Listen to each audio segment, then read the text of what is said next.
Allora anche questa mattina cominceremo a leggere questo libro, qualche paginetta, prima di presentare i graditi ospiti, perché è un libro che fa capire l'importanza della creatività, dell'artigiano, di queste meraviglie che abbiamo nel nostro paese e che qualcuno si è dimenticato. Ma che muove il tutto è la passione che dobbiamo cercare in questi ragazzi che non lo sanno, non riescono a trovarla, ma se li prendiamo per mano sono convinta che ce la faremo. Allora, anch'io ho una cosa da dirti. Ho letto nei tuoi occhi della passione e nel curriculum che ci hai fatto avere in allegato alla richiesta di visitare l'azienda ci ho letto un'ottima formazione e ora che ti ho incontrato un forte motivazione. Qui da poco abbiamo realizzato quel campo di volo in erba che vedi dalla finestra, fondamentale per noi, ma abbiamo voluto fortemente che divenisse anche occasione per far sorgere e far crescere un aeroclub e così di fatto favorire l'allevamento di giovani piloti di domani. Ecco, questo potrebbe essere un buon modo per stare in contatto e conoscerci meglio, visto che vivi davvero molto vicino a noi. Devi amare questa zona come tutti noi, questo territorio che noi abbiamo il privilegio di abitare e perfino di sorvolare.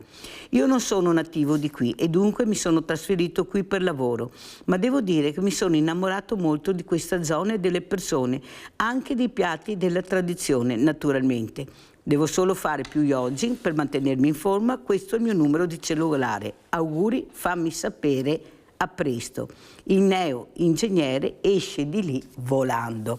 Allora, io ringrazio e saluto tantissimo l'avvocato Fabio Maggio, che non è solo avvocato, è anche vicepresidente buongiorno, della Mirella. Provincia di Treviso. A te e a tutti i tuoi telespettatori, ma è anche buongiorno. assessore, vero? In un paese molto bello, Pederoba. Uno dei più belli della Pedemontana. È vero, uno dei più belli, bisogna dirlo. E saluto anche il professor Giancarlo Blangiardo, già presidente Istat. Buongiorno professore Blangiardo, la ringrazio di essere qui perché noi abbiamo bisogno di numeri veri, se no diamo i numeri ormai, perché ognuno qua dà i propri numeri, bisogna vedere quali sono esatti e quali no, perciò grazie professor Blangiardo. Allora io partirei proprio con l'avvocato Fabio Maggio. Allora avvocato, cosa pensa se anche come provincia riuscissimo a far diventare il Parco dello Storga, sì, so che c'è già un'associazione molto importante, altre associazioni, il problema è però fare squadra, ma anche se non si fa squadra, far diventare un punto di riferimento per i giovani. Allora, visto che sono stati spesi anche dei soldi, che sono stati vinti anche dei bandi, un bando anche importante, a me piacerebbe che quegli orti sociali dove io ho questa convenzione che è da 2014 che sono al Parco dello Storga, al Banco Solidale dal 2010, ma il Parco dello Storga dal 2014, visto gli spazi che abbiamo la fortuna di avere, di farlo diventare un polo culturale inclusivo.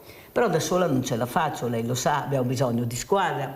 Ma visto il risultato che abbiamo con questi ragazzi annoiati, che ne fanno di tutti i colori, ecco, io vorrei prendere proprio quelli annoiati, quelli che non sanno dove andare, quelli che pensano di essere i bulletti di turno, i capetti di turno, ne sono purtroppo e facendo troppi. squadra, non da sola, ma con altre associazioni che ho parlato e più che volentieri, ecco, farebbero gruppo. Lei sa che abbiamo creato anche il villaggio delle associazioni, certo. che non voglio dimenticare, però abbiamo bisogno dell'aiuto della provincia. Visto che ci sono questi spazi, se c'è la possibilità, io collaboro anche con l'ULSS, perciò anche l'ULSS è all'interno finché non mi manda la disdetta, io ho ancora il progetto con l'ULSS fermato ancora dal dottor Benazzi, far diventare un polo inclusivo, mettere assieme i giovani, i diversamente giovani, che là ce ne sono tantissimi, che avrebbero anche piacere a mio avviso, però da sola, come ripeto, non c'è. Può essere un punto di riferimento, cosa ne pensa, allora, avvocato? Mirella, intanto diciamo una cosa ai telespettatori che magari non la sanno. Il complesso del Sant'Artemio ospita la provincia, ospita altre istituzioni, ma soprattutto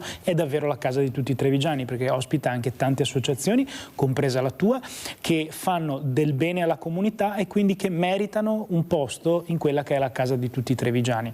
Su il Parco dello Storga c'è stato un impegno forte da parte delle precedenti amministrazioni e di questa nel restituire ai trevigiani uno dei pezzi di natura più vicini alle aree urbanizzate, in modo particolare al centro di Treviso. Ricordiamo che è il polmone verde della città, ma anche una delle aree naturalistiche più belle della provincia. La più bella ce l'abbiamo noi a Pederobba, che è la Garzaia, però c'è stato un grande impegno, lo hai ricordato bene tu, sono stati vinti bandi importanti, sono state fatte progettualità importanti, c'è una manutenzione costante di quella che è una zona davvero da ammirare e da rispettare. E allora qualsiasi progetto che coinvolga queste aree, qualsiasi progetto che sia rivolto a restituire alla comunità quegli spazi, diventa un vanto per la provincia e sicuramente da sostenere. Hai fatto bene a ricordare che serve attenzione a quei giovani che spesso, lo vediamo nei nostri piccoli paesi, si perdono e magari commettono anche qualche sciocchezza, più che qualche leggerezza. Spesso ormai assistiamo a fenomeni di vandalismo, di bullismo che come amministrazioni ci troviamo a dover affrontare da soli, perché purtroppo non abbiamo gli strumenti per coinvolgere altre istituzioni e spesso e volentieri ci troviamo di fronte a comportamenti che sono al limite tra il lecito e l'illecito, oppure che non sono proprio regolati, ma che impattano in maniera determinante sulle nostre comunità e sulla serenità delle nostre comunità. Allora serve chi? Serve qualcuno che li prenda per mano e gli rifaccia trovare la strada. Quindi grazie all'impegno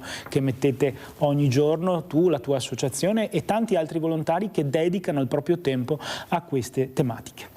Allora, sentiamo anche il professor Giancarlo Brangiardo. Allora, mancano i giovani, appunto la demografia si fa sentire, le famiglie sono in forte difficoltà. Io, come sapete, ho il Banco Solidale, perciò ogni mercoledì tocco con mano questa realtà di queste famiglie che, ripeto, professor Brangiardo, non sono barboni, ma sono famiglie che neppure con 2 stipendi riescono ad arrivare a fine mese, perché ormai la vita è diventata carissima, stipendi bassissimi, pensione bassissima e tutto che cresce. Ci mancavano le guerre. Cosa ci dice, professore? Beh, ha descritto lei una situazione che è, come dire, abbastanza drammatica.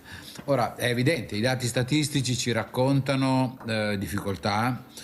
Intendiamoci, non ci sono solo le situazioni di difficoltà, ci sono anche le situazioni più virtuose, cioè voglio dire, c'è anche tante famiglie che pur faticosamente riescono a tirare avanti, riescono ad allevare dei figli, riescono a dare il loro contributo alla società, al sistema nel suo complesso. Quindi vediamo anche il mezzo bicchiere pieno, non soltanto il mezzo bicchiere vuoto. Però sta di fatto che oggi noi stiamo vivendo una forte crisi, no? Si parla spesso di inverno demografico. Ebbene, stiamo vivendo una crisi che vuol dire sempre meno giovani, sempre meno nascite e conseguentemente in futuro sempre un minore investimento in quello che è il capitale umano, il capitale sociale di questo nostro paese.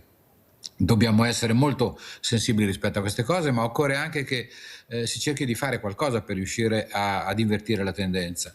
Siamo di fronte a un malato i cui sintomi sono chiari, la diagnosi lo è altrettanto, ma forse altrettanto la cura, cioè nel senso che sappiamo bene cosa si dovrebbe fare per rivitalizzare questo paese. Naturalmente bisogna accettarne i sacrifici, bisogna in qualche modo sapere che, essendo la coperta corta, se la tiriamo da una parte qualcuno inevitabilmente deve, diciamo, pure rimetterci. È importante l'aspetto economico, è importante l'aspetto organizzativo, la cura dei figli, la possibilità di riuscire a conciliare soprattutto la maternità con il lavoro, la suddivisione dei compiti di cura all'interno della famiglia, quindi questo è un elemento più di natura culturale. Occorre che tutti, a partire dal governo centrale che fa giustamente, deve fare giustamente una sorta di regia, ma soprattutto gli enti territoriali, i comuni, le province, le regioni, il privato sociale, il sistema delle imprese nel welfare aziendale, tutti quanti devono in qualche modo darsi una mossa, diciamolo pure così, per riuscire in modo coordinato a creare le condizioni non solo perché si risolvano i problemi concreti, dicevo l'aspetto economico, la casa, il lavoro, recentemente anche un altro elemento che frena la natalità è il discorso della cura. Cioè ci troviamo di fronte a genitori che spesso sono figli unici e hanno dei genitori a loro volta o dei nonni addirittura che sono anziani, quindi c'è un problema di curare, di dare una mano a queste persone non più giovani, e naturalmente questo diventa in qualche caso un ostacolo a fare i loro figli, la loro famiglia.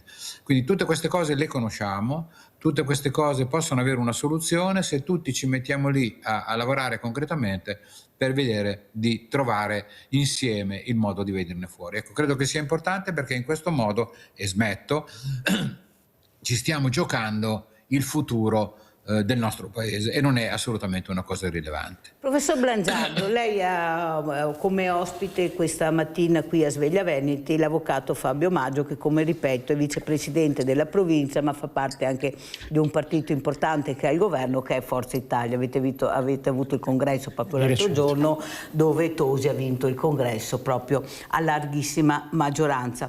Cosa direbbe, professor Blangiardo, a questo uomo politico, visto che la cura si conosce, l'ha detto anche lei, non è che non abbiamo la cura e che dobbiamo cercarla chissà dove. Cosa vorrebbe dire? Già lei è un professore esperto, è già stato presidente dell'Istat, perciò non parliamo di sicuro con una persona che non sa dare i numeri, oppure che può indirizzare su quello che può essere la cura, come ha detto lei, per salvare questo paese, peraltro meraviglioso, peraltro con un DNA creativo che tutti ci invidiano. Ecco, che secondo lei cosa dovrebbe fare? Guardi, aggiungo un particolare, io sono anche sindaco del mio comune. Ecco, perfetto, quindi, perciò più di così. Quindi siamo colleghi. Grande professor Blangiardo, il comune lo diciamo anche il comune. Il comune è il comune di Meina sul Lago Maggiore, sponda piemontese. Quindi vuol dire mi scontro, nel senso che verifico sul territorio come dire, una certa vicinanza ai problemi della popolazione, e credo che anche l'assessore ha modo di vivere questo tipo di esperienza nella sua realtà. Per cui chi sta sul territorio sa che ci sono dei problemi e si rimbocca le maniche per dare una mano a risolverli. Quindi io credo, e ancora una volta dico, guardiamo anche il bicchiere mezzo pieno, perché credo che questo governo, parliamo del governo ma vale anche per le amministrazioni a cascata, negli ultimi tempi abbiano fatto delle cose. Hanno fatto quelle cose che per 30-40 anni in precedenza non venivano fatte, perché non dimentichiamolo che il discorso demografico in Italia nasce, no, il livello di fecondità sotto il ricambio generazionale, detto in termini più semplici, l'incapacità da parte delle coppie italiane nel riprodurre se stesse. Questa è una realtà che va avanti da lontano 1977, quindi stiamo parlando di 50 anni fa. E 50 anni fa io stesso ero giovane, ahimè, fortunatamente. Dicevo, 50 anni fa il mondo dell'accademia, l'università, i demografi e quant'altro segnalavano già un tipo di problemi, segnalavano l'invecchiamento, segnalavano il discorso delle pensioni, anticipavano il discorso della sanità, che sarà il grande problema del futuro, e via dicendo. Ora, tutte queste cose sono rimaste ferme. Da un po' di tempo c'è da dire che con la coperta corta chi governa ci sta dando una mano. Ebbene, è chiaro che non è facile, però noi amministratori locali, ripeto, il privato sociale, il sistema delle imprese, perché il welfare aziendale è un elemento importante, cioè se gli imprenditori capiscono che dando una mano ai loro dipendenti, alle loro famiglie, per rendere conciliabile il lavoro e la maternità, fanno un servizio che ha un ritorno anche per loro stessi, perché non dimentichiamo, se la popolazione va come sta andando, anche il PIL, la domanda complessiva, la domanda interna, quindi poi la produzione, quindi poi l'occupazione, quindi poi la ricchezza e il benessere, tutto quanto va in qualche modo in difficoltà. Quindi abbiamo tutti un interesse comune. E naturalmente noi, io e il collega con cui siamo qui oggi, dobbiamo nel nostro piccolo cercare di darci una mano, ma verificare, fare in modo, suggerire che anche gli altri si coordinino con tutti quanti per poter portare avanti insieme lo stesso progetto. Senta, professor Blangiardo, prima di far commentare l'avvocato Fabio Maggio, vicepresidente della provincia e assessore, la sponda piemontese però dove vira? Vira centrodestra, centrosinistra, che così conosciamo anche, sì, è il professor Blangiardo, non ce l'ha mica detto però, professore, dagli discorsi ho intuito, però vorrei sentirla.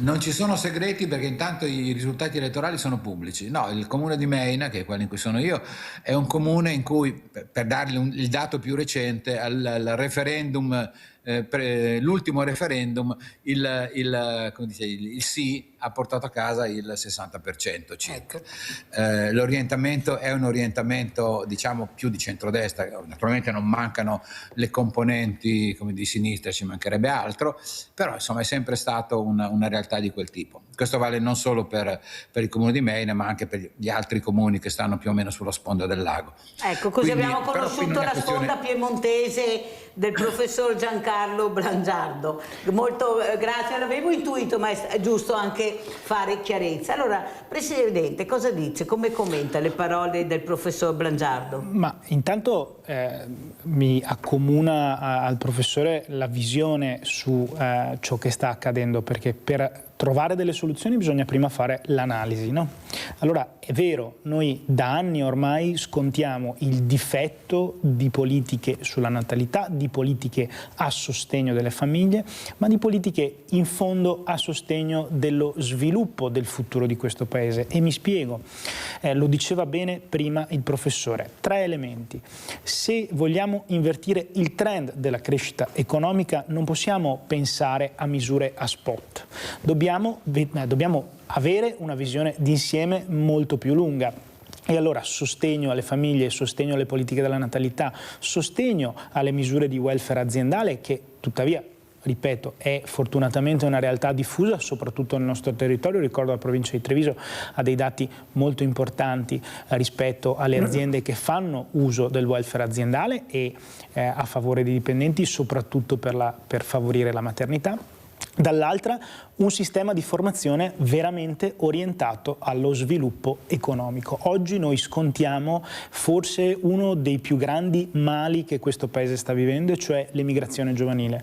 Investiamo decine di milioni di euro in formazione di giovani talenti che purtroppo, non trovando qui un luogo in cui costruire la propria vita, se ne vanno all'estero. Tu lo sai, la mia formazione è avvenuta all'estero, sono stato uno di quei giovani che ha passato una gran parte della propria vita studentesca all'estero, ma poi ha deciso di tornare. Non tutti fanno questa scelta ed è legittimo che non la facciano, proprio perché per molte professioni, per molte attività, oggi l'Italia non è allettante sotto il profilo dei redditi. E allora, dall'altra parte, l'ultimo degli elementi della missione che oggi come amministratori, ma come politici ci dobbiamo porre è proprio questa: tornare a ridare dignità al lavoro, e per tornare a ridare dignità al lavoro è necessario veramente incidere su quella che è la tassazione sui redditi da lavoro. Più chiaro di così, apriamo il centralino, abbiamo il nostro Rinaldo da Venezia. Vai Rinaldo. Ciao Mirella e buongiorno agli ospiti. Le iniziative che bei, i discorsi che fate bei, questi politici, però è la vita di un'altra roba. Perché tutti i discorsi che faceva per mettere a posto questo, quest'altro e quell'altro, qualche anno cammino, va bene. Ma non è vero quello che dice, perché veramente nel mio punto di vista, allora bisogna farle, non parlarle, perché se sei 50 anni che c'è questo problema, perché non risolviamo? Quanti bandi di case popolari che sta da 50 anni a sta parte? Io ho fatto poche case, ma ancora adesso non fa. I giovani vanno via perché non gli ha venire, non gli ha futuro. Con 1.200 e 1.500 euro al mese, che futuro hai? I diventa morti a fame tutta la vita. Da cosa si può parlare? Gli domanda sacrifici a chi? A chi che ha 600 di pensione al mese, 800. Ma i sacrifici che la fanno chi dà? Ma ti sa che bisogna che giri per i paesi dove c'è la gente che ha fame, mi fa un invaglio, vado a fare carrozzella e roba che mi aspetta, fa il diritto, ho fatto 500 visite, mi ancora non venite, ma devo qua a comprarne. Perché? Perché io che va da questo e firma quest'altro, questo e quell'altro. Fa un politico, è tutto facile, perché che avere stipendi sicuri, che avere tante altre robe, è una cosa buona in cerca della povera gente. Bisogna in una famiglia si aiuta, è il figlio che ha più bisogno, e ora di attenzione, come no, dovete averle sulle persone fragili. I leggi quando vai a casa, o perché mi dà l'ascensore, lui fa fuori da soli, perché gli frega la borsa, i bastoni, i fatrai. Ma dove siamo arrivati? Non si è mai stato in Italia come questo periodo che è qua. Allora io ne ho 83 anni, so quello che dico, avete capito? Sono nato con la guerra, abbiamo fame, per oggi, quello che dico, ma daremo bravi perché se dediti al lavoro, rispettiamo le regole e la legge, tutto. Abbiamo fatto al Veneto e adesso invece il sapere è sicuro. Ma cosa, grazie Rinaldo, fammi andare avanti, sei stato chiarissimo e ti ringrazio come sempre. Naturalmente sono riflessioni a voce alta dei cittadini anche che vi votano, che vi eleggono, è giusto ascoltarli perché c'è sempre qualcosa di importante. Non Prego. tutti i politici hanno lo stipendio fisso, io non sono tra questi, ho il mio lavoro ha fatto e bene a spiegarlo fortunatamente perché qualche volta abbiamo anche dei tengo dubbi. a questo territorio con grande passione. Allora andiamo a vedere giovani e provincia, demografia e poi commentiamo sia quello che ha detto il nostro Rinaldo da Venezia col professor Giancarlo Blangiardo e anche con l'avvocato Maggio e andiamo a sentire cosa dicono questi dati. Andiamo a sentire. Meno nascite, meno bambini e una popolazione giovane che continua lentamente a ridursi. La Marca Trevigiana si confronta con un cambiamento demografico che incide sul futuro del territorio. Nel 2024 i giovani sotto i 24 anni sono diminuiti dell'1,3%, con oltre 2.600 residenti in meno. È quanto emerge dall'analisi dell'Ufficio Statistica della provincia di Treviso su dati Istat. Al 31 dicembre 2024 i residenti con meno di 24 anni sono 199.315, ovvero il 22,7% della popolazione complessiva. Poco più di 103.000 sono maschi, quasi 96.000 le femmine. Le fasce più numerose sono quelle tra i 14 e i 24 e tra i 6 e i 10 anni, mentre continua a ridursi il numero dei più piccoli. I bambini tra 0 e 2 anni sono solo il 2%, con un calo del 3,1% rispetto al 2023, in linea con la diminuzione delle nascite a livello nazionale.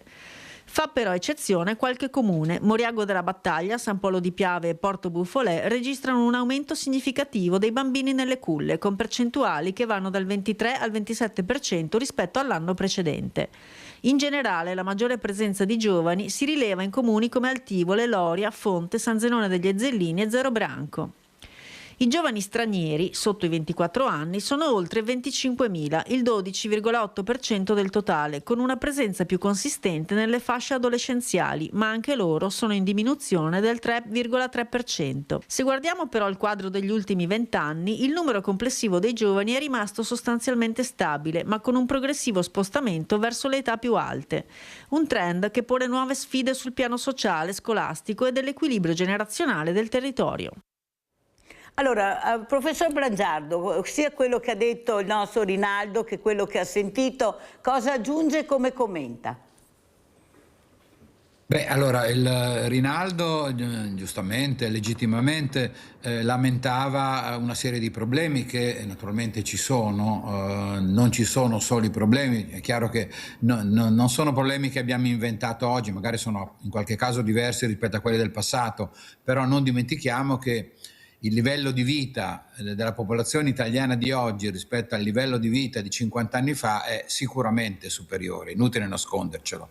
Poi i problemi ci sono e dobbiamo cercare di risolverli, però non dobbiamo negare che le condizioni in cui viviamo, i problemi, le necessità che vengono risolte, parliamoci chiaro, oggi i bisogni essenziali sono in buona parte risolti per tutti. Poi ci sono tutta una cosa che ci piacerebbe ulteriormente avere e abbiamo difficoltà ad avere, perché la retribuzione è bassa, perché, però rimane il fatto che insomma le cose siano rispetto al passato migliorate.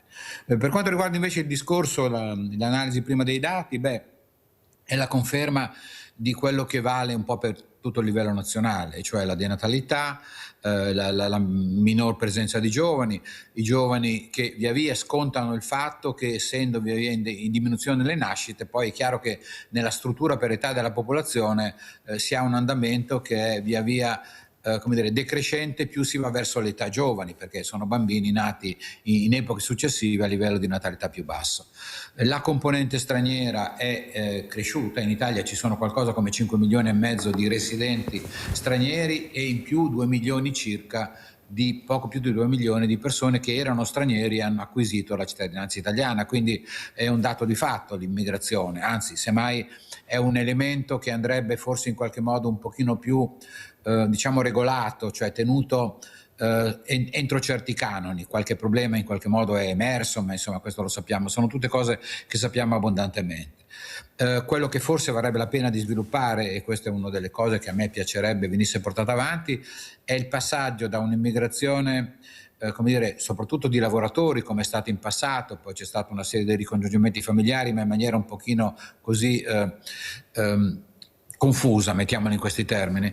Dovremmo invece organizzare una regolamentazione dell'immigrazione che vada più nella direzione di un'immigrazione di carattere familiare e con figli. Cioè l'immigrazione dovrebbe darci la possibilità di fare anche quel ringiovanimento della popolazione che fatichiamo a fare attraverso le nascite, se no veramente andiamo di fronte a grossi problemi nella prospettiva del futuro. Quindi niente, chiudo semplicemente dicendo che l'analisi che è stata fatta anche con i dati statistici è ovviamente perfettamente corretta e coerente, però ci mette di fronte ad una realtà che è oggi problematica, ma soprattutto ci fa capire che i veri grandi problemi verranno nel seguito, nei prossimi anni, perché se continuiamo così, questo vale per la provincia di Treviso, come vale per il nord-est, così come vale per l'Italia in generale, ebbene se andiamo avanti così, certamente dei grossi problemi di equilibrio nel sistema paese andranno certamente a generarsi. È vero quello che dice il professor Giancarlo Blangiardo, però è anche vero che i dati che abbiamo sono di persone che cercano di arrivare nel nostro paese, le guerre, la mancanza di cibo, di acqua, situazioni anche molto molto gravi per cercare di inserirsi nella nostra società. Allora, Presidente, c'è qualcosa che non mi torna. Nel senso che noi purtroppo, e così succede anche nel mondo del volontariato, siamo messi in un grande caglierone tutti assieme. E questo caglierone contiene di tutto, il buono, il cattivo, il bello, il brutto, il sensibile, il meno insensibile, e questo caglierone a un certo momento comincia a bollire e trasbocca. Il problema è che dobbiamo, prima di mettere tutto nel caglierone, vedere cosa metti in questo caglierone. Perché per fare un buon minestrone ci vogliono di buoni prodotti, ci vogliono cattivi prodotti. Noi i buoni prodotti li abbiamo. Sono anche quelle persone che sono arrivate qua e vogliono integrarsi, sono venute qua per arrivare a lavorare, per farsi una famiglia, per cercare di sopravvivere alla miseria più nera. Però noi li abbiamo messi tutti assieme e perciò non distinguiamo più chi è il buono e chi è il cattivo, chi ha voglia di integrarsi e chi non ha voglia di integrarsi. E a parole non si conclude niente. Abbiamo appena visto il bando fatto dalla prefettura di Treviso, qua lo dico anche al professor Blangiardo, stanca di queste situazioni deplorevoli dove ci sono questi ammassamenti di persone nella sporcizia, proprio in desolazione totale, ha detto basta con le cooperative, diamo la possibilità al mondo del volontariato e alle associazioni di prendere in mano la situazione, pagando anche molto poco questo volontario che si dedica a fare questo, ma cercando di dare una svolta, a mio avviso, di vedere di cambiare. Si pensava che la Croce Rossa fosse una delle associazioni più adatte a fare questo, ma il bando è andato deserto, è andato a vuoto, nessuno si è presentato. Perché come si pensava, e l'abbiamo anche detto qui con le associazioni, non si riesce a fare squadra, non si riesce a capire che forse tutti assieme potevamo anche farcela, ognuno nel proprio campo, chi ha il banco alimentare e alimentazione, chi ha il trasporto, perché abbiamo chi ha l'ascolto, perché abbiamo un fiore di professionisti all'interno del mondo del volontariato. Perciò questa idea del prefetto io la vedevo molto buona, molto importante, però nessuno si è presentato perché tutti hanno paura di non riuscire a risolvere il problema. Invece io penso che se la politica riuscisse a capire di dare importanza a quel mondo del volontariato che è fatto anche da piccole unità, tanto è vero che al bando si poteva partecipare con 6 volontari, importante era che fossi nel territorio da 6 anni, perciò c'era anche un limite. Il problema è che siamo tutti divisi, professor Blangiardo, ognuno col proprio orticello, ognuno con la propria identità e guai a mettersi assieme, Cooperative buone, cooperative meno buone, ecco qua, anche qua bisognerebbe verificare quali cooperative, perché ne abbiamo di bravissime, bisogna dire la verità, se non ci fossero dovremmo inventarle. Però nel caglierone ci siamo tutti. Allora non è forse che la politica deve battere un colpo e capire con chi lavorare, cosa poter dare a queste persone veramente importanti, e l'abbiamo dimostrato anche nella pandemia, Non è che non avete i risultati, eravamo noi che abbiamo messo le pezze dove la politica non si vedeva un politico in giro, professor Blangiardo, eravamo noi che andavamo nelle case a portare la borsa, i medicinali, la spesa, a portarli, noi abbiamo rischiato la vita.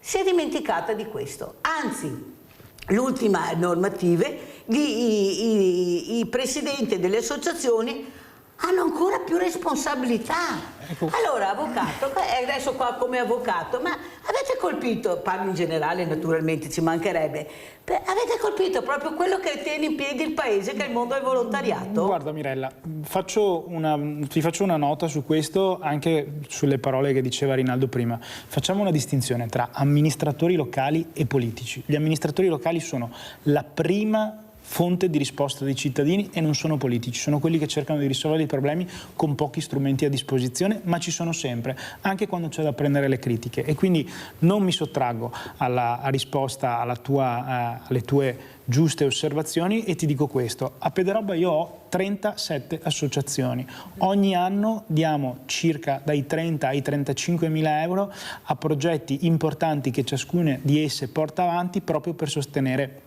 la loro attività, che è fondamentale nella nostra amministrazione, ma anche nell'amministrazione di tutti i comuni in cui le associazioni e i volontari svolgono funzioni importanti. Senza volontariato non c'è futuro. Come amministratori locali lo sappiamo e le sosteniamo. Purtroppo, e lo dico veramente con grande amarezza, io l'ho detto anche pubblicamente, la riforma e le riforme che hanno attraversato il volontariato negli ultimi anni sono state solamente rivolte a complicare le cose, dall'organizzazione di una semplice festa di paese alla amministrazione delle associazioni tout court. Quindi è sempre più difficile fare volontariato, è stato reso sempre più difficile fare volontariato in ossequio a quella grande regola per cui in Italia bisogna sempre complicare le cose e non semplificarle a chi fa del bene. Quindi io mi auguro e spero che arrivi forte la voce dei tanti e delle decine di volontari che hanno denunciato una situazione davvero ormai insopportabile. Io sono assessore alle associazioni da 18 anni e non ho mai visto una situazione così critica nella gestione delle associazioni. C'è il rischio che tante associazioni oggi smettano di funzionare, smettano la loro attività proprio perché è stato imposto loro un gravame di oneri, di obblighi troppo importante. Serve naturalmente non solo il sostegno economico, ma serve un sostegno anche nel semplificare, non nel rafforzare quelli che sono gli oneri, gli obblighi, gli adempimenti, le responsabilità. Chi fa volontariato oggi deve essere promosso, non ha bisogno di medaglie, ha bisogno che gli consentiamo di continuare a fare il proprio lavoro. E allora faccio un appello veramente ai politici, da amministratore locale: prendano velocemente in mano la situazione della legge sulle associazioni, della riforma sulle associazioni, e la aboliscano immediatamente. Facciano invece norme che consentano ai volontari di poter veramente svolgere il loro servizio senza dover considerare di essere per forza responsabili di qualcosa. Sono gli unici devono avere l'unica responsabilità di continuare a fare del bene. È quello che ci aspettiamo da chi oggi è chiamato ad amministrare i più alti livelli di governo e che purtroppo fino ad oggi è rimasto sordo agli appelli del volontariato. Abbiamo Maurizio da Conserve, vai Maurizio. Ciao Mirella, buongiorno all'avvocato, buongiorno al professore. Allora, niente, prima sentivo che parlavate di integrazione. Purtroppo l'integrazione non esiste ovvero sono pochi quelli che vogliono integrarsi. Tutti gli altri, tutto il resto che sono la maggioranza, vengono qua soltanto per prendere i diritti agli italiani. Questo è un dato di fatto, perché me l'ha detto un collega marocchino tra l'altro, che è da tanti anni che è qua in Italia, ok? E mi ha detto che purtroppo quelli non tutti vengono qua per integrarsi. Ecco, alcuni, la maggior parte vengono qua perché a loro interessano soltanto i diritti e non i doveri, ok? Ecco, i diritti quali? Prendere i diritti degli italiani a livello economico, ok? E a livello anche sanitario. Perché tanto è vero che praticamente negli ospedali, ok, un italiano per andare a farsi la visita ci vuole 1 mese, 2, 3 per farlo. Quindi a questo punto cosa voglio dire? Ascoltatemi bene quello che sto dicendo, perché è la verità.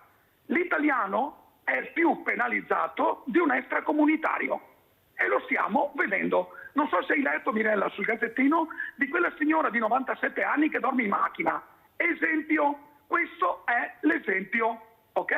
Ecco, adesso non so se c'è qualche sindaco buono che gli darà una casa a questa signora di 87 anni, vive in macchina, ok? Ecco, allora è l'italiano che deve sempre pagare? Ecco, allora poi c'è anche il discorso che adesso quelli che danno le manganellate, quel signorino che ha fatto la strage a Modena, ecco, l'hanno trovato che era malato di mente. Quello che andava in giro col macete è malato di mente, sono tutti malati di mente. Se lo faceva un italiano sarebbe andato in galera, punto e basta, e pagava. Allora, come mai queste disparità fra distinzioni di razze? Come mai? Io vedo che c'è più razzismo nei confronti dell'italiano che non fa nei confronti dell'extracomunitario. Datemi risposte, buona giornata. Allora, professor Brangiardo, vuole commentare per cortesia? Sì.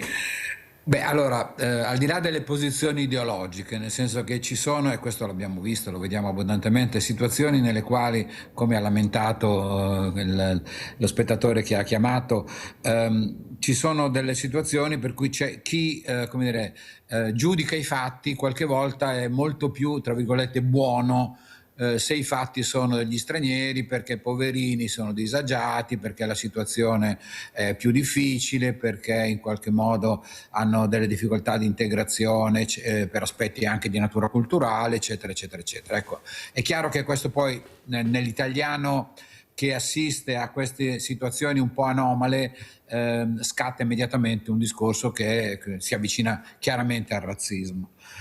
Ciò non toglie tuttavia che il vero problema è che gli immigrati è chiaro che rappresentano in genere una fascia bassa della popolazione, perché indubbiamente non sono ancora ben inseriti nel sistema, non hanno ancora redditi adeguati, hanno sistemazioni anche di carattere, come dire, abitativo, familiare, che sono in qualche caso all'inizio, quindi un po' qualche volta anche precarie. Quindi il rischio è che diventi una sorta di guerra tra poveri, per cui ci sono i poveri locali e le persone in difficoltà che arrivano dal mondo dell'immigrazione. E questo naturalmente non è bene, cioè non si deve generare una guerra tra poveri, si deve cercare di fare in modo che con giustizia tutto venga in qualche modo, si vada incontro a quelli che sono i bisogni della gente, in particolare della gente che è nelle condizioni più fragili. Quindi succede, è un dato di fatto. Ho parlato prima, 5 milioni e mezzo di residenti, più mettiamoci pure qualche centinaio di migliaia di soggetti non residenti o persino irregolari, ce ne sono, è inutile nasconderlo. E poi vabbè, ci sono quelli che sono diventati italiani ma rimangono magari nel loro livello culturale o nei comportamenti ancora legati a quella che era la tradizione iniziale. Quindi è chiaro che il mondo si sta, passatemi il termine, mischiando, e mischiando culture, tradizioni, abitudini diverse, qualche volta si arriva a stridere, cioè c'è chi la pensa in un modo, chi la pensa nell'altro. Ecco, quello che credo però sia importante è cooperare tutti per cercare di andare verso una convivenza funzionale e pacifica.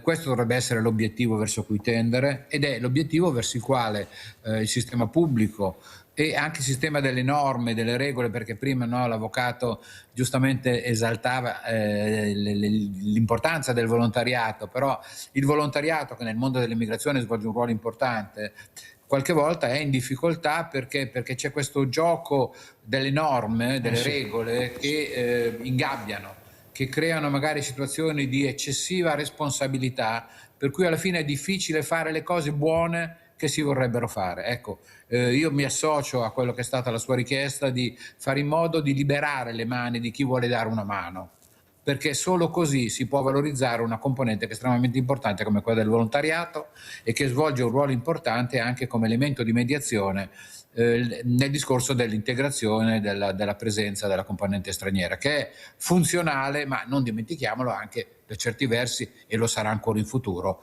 certamente un po' problematica, perché è chiaro che qualche volta mondi diversi insieme possono avere piccoli elementi, speriamo piccoli, di collisione tra di loro.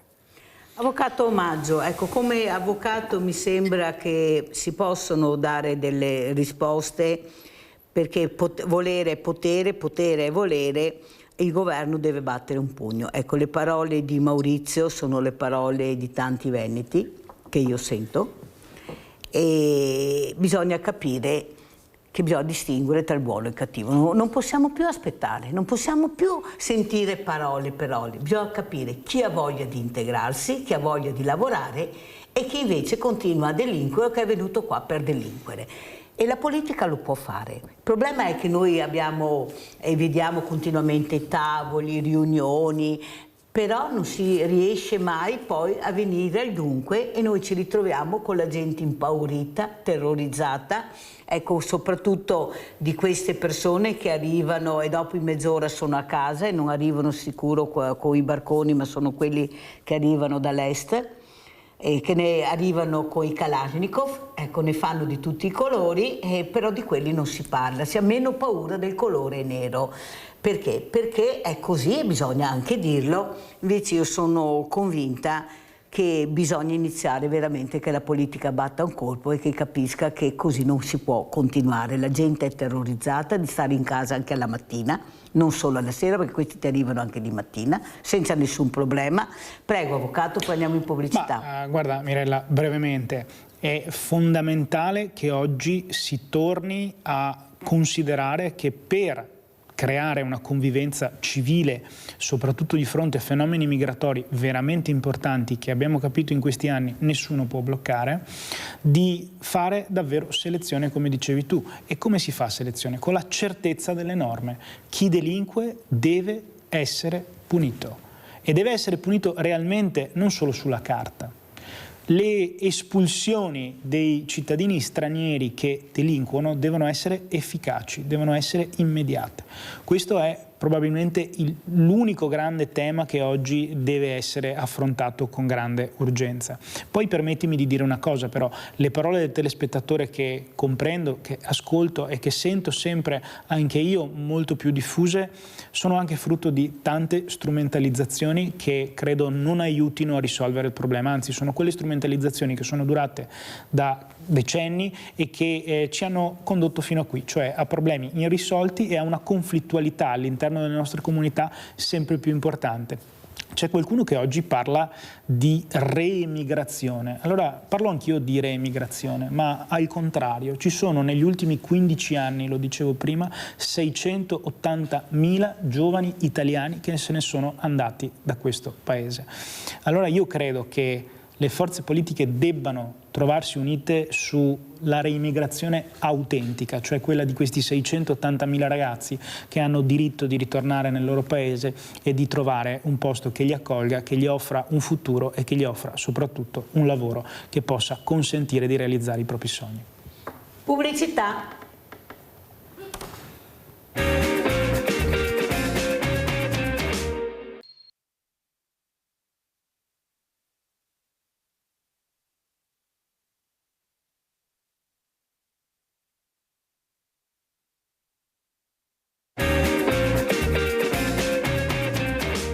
A dormire beato nel lettino accanto a mamma Cis c'è il piccolo Alessandro, nato in tutta fretta ieri in casa con l'aiuto in videochiamata del personale del SUEM e poi trasportato al Cafoncello. Ho avuto paura, pensavo che ha avuto qualcosa, però alla fine non ha avuto niente. Nella stanza a fianco mamma Laura coccola alla sua Caterina, 4 kg di energia, ultima nata di 4 figli di 6, 4 e 2 anni. È un vero e proprio boom di parti quello che si è verificato tra la mezzanotte di martedì e quella di mercoledì al Cafoncello di Treviso. 17 neonati, 8 bimbe, 9 maschietti, tutti in buona salute. Una giornata decisamente impegnativa per l'ostetricia di Treviso. Si sono dati tutti da fare, abbiamo avuto l'aiuto anche del personale che momentaneamente era in reparto, però sia l'equipe ostetrica e le OS e naturalmente l'equipe medica ha gestito senza criticità i numerosi parti che abbiamo avuto.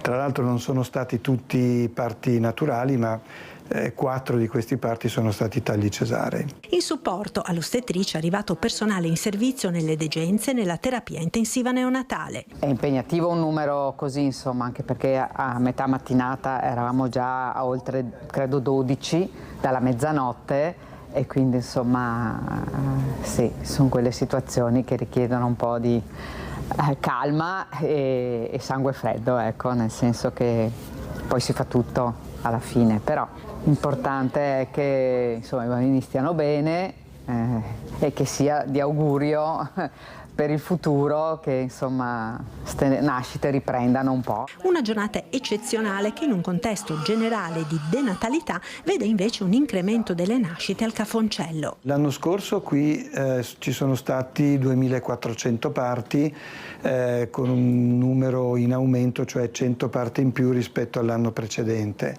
Quest'anno siamo in un ulteriore piccolo aumento perché siamo a circa 30 parti in più dall'inizio dell'anno ad oggi. Un aumento legato sicuramente all'attrattività del reparto. Ci aspettavamo che nel momento in cui avessimo traslocato in questa nuova struttura ci sarebbe stato un aumento dei parti. Ora chiaramente la struttura alberghiera è notevolmente migliorata, le signore sono molto contente per questo, poi c'è anche la patologia neonatale che chiaramente è una garanzia per le pazienti che devono partorire. Allora, professor Blangiardo, come commenta questo servizio, anche quello che ha detto l'avvocato Maggio, quello che ha sentito? Ecco, fortunatamente il mondo va avanti, diciamo così, saremo anche meno, ma il mondo va avanti, poi vedremo con chi arriveremo. Noi non ci saremo, professor Blangiardo, però il futuro è dei giovani, non c'è niente da fare, indipendentemente del colore. Prego. Assolutamente sì, il mondo dei giovani, il futuro dei giovani.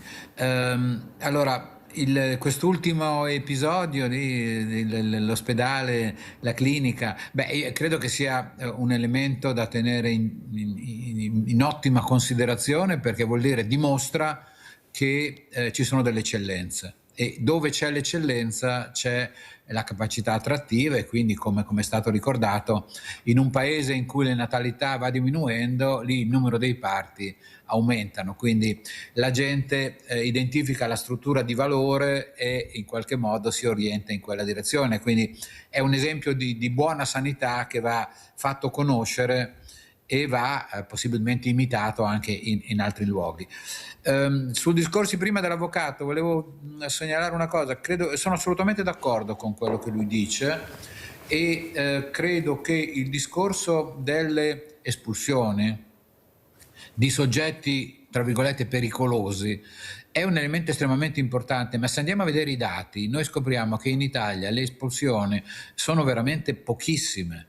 Questo perché c'è ancora una volta un sistema giudiziario, qualche volta anche ideologico, che tutte le volte in cui si cerca di far partire delle iniziative che consentano di togliere di mezzo quelli che vengono considerati oggettivamente dei soggetti pericolosi, c'è sempre qualcuno, no, che, come si dice, ci mette le zeppe, per usare un termine non proprio così italiano, ci mette le zeppe e impedisce che questo venga realizzato. Quindi in qualche modo, salvo poi lamentarsi perché succedono delle cose che non dovrebbero succedere.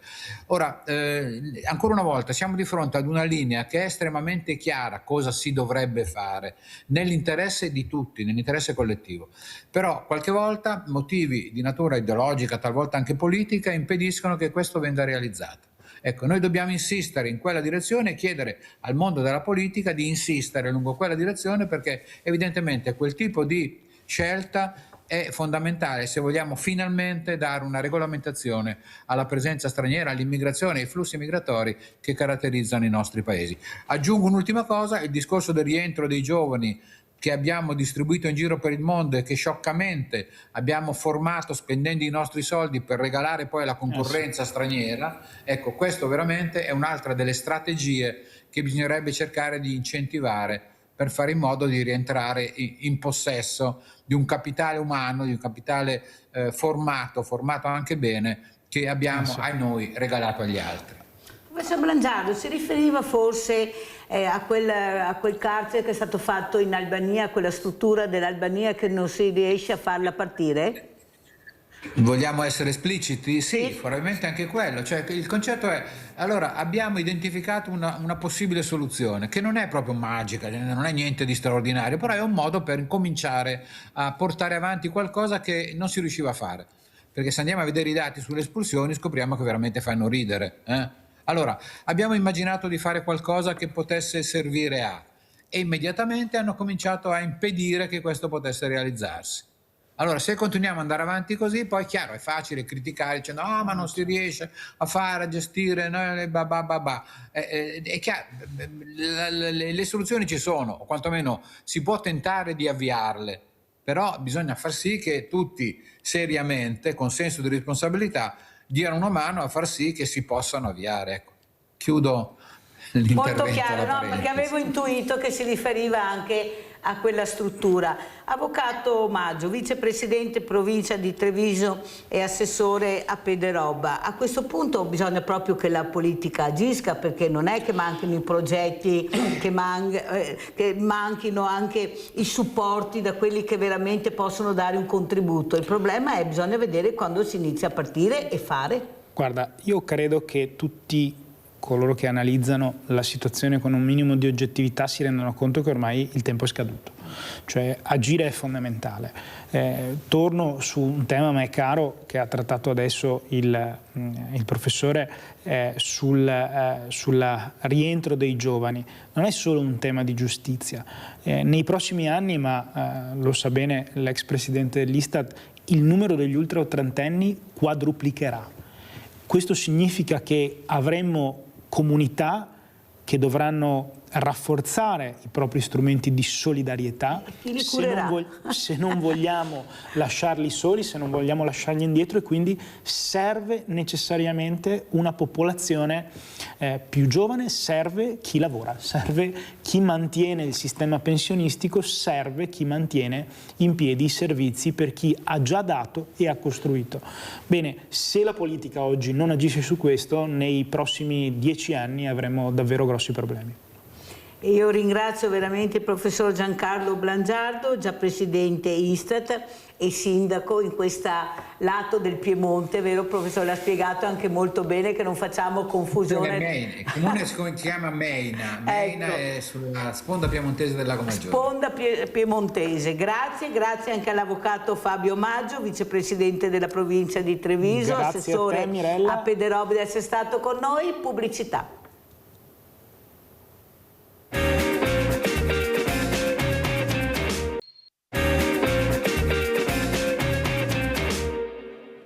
Archiviata la cerimonia di chiusura per gli albergatori di Cortina d'Ampezzo, è tempo di bilanci e i numeri parlano chiaro. Febbraio quasi sold out, con una netta prevalenza di ospiti stranieri, il 66% contro il 34% di italiani. Secondo i dati benchmark, a scegliere la regina delle Dolomiti sono stati soprattutto statunitensi, tedeschi e canadesi, presenti anche britannici e svizzeri. Un mix internazionale che conferma l'eco globale della manifestazione. Le strutture, molte delle quali hanno ospitato anche membri membri della famiglia a 5 cerchi hanno registrato il tutto esaurito, soprattutto in centro.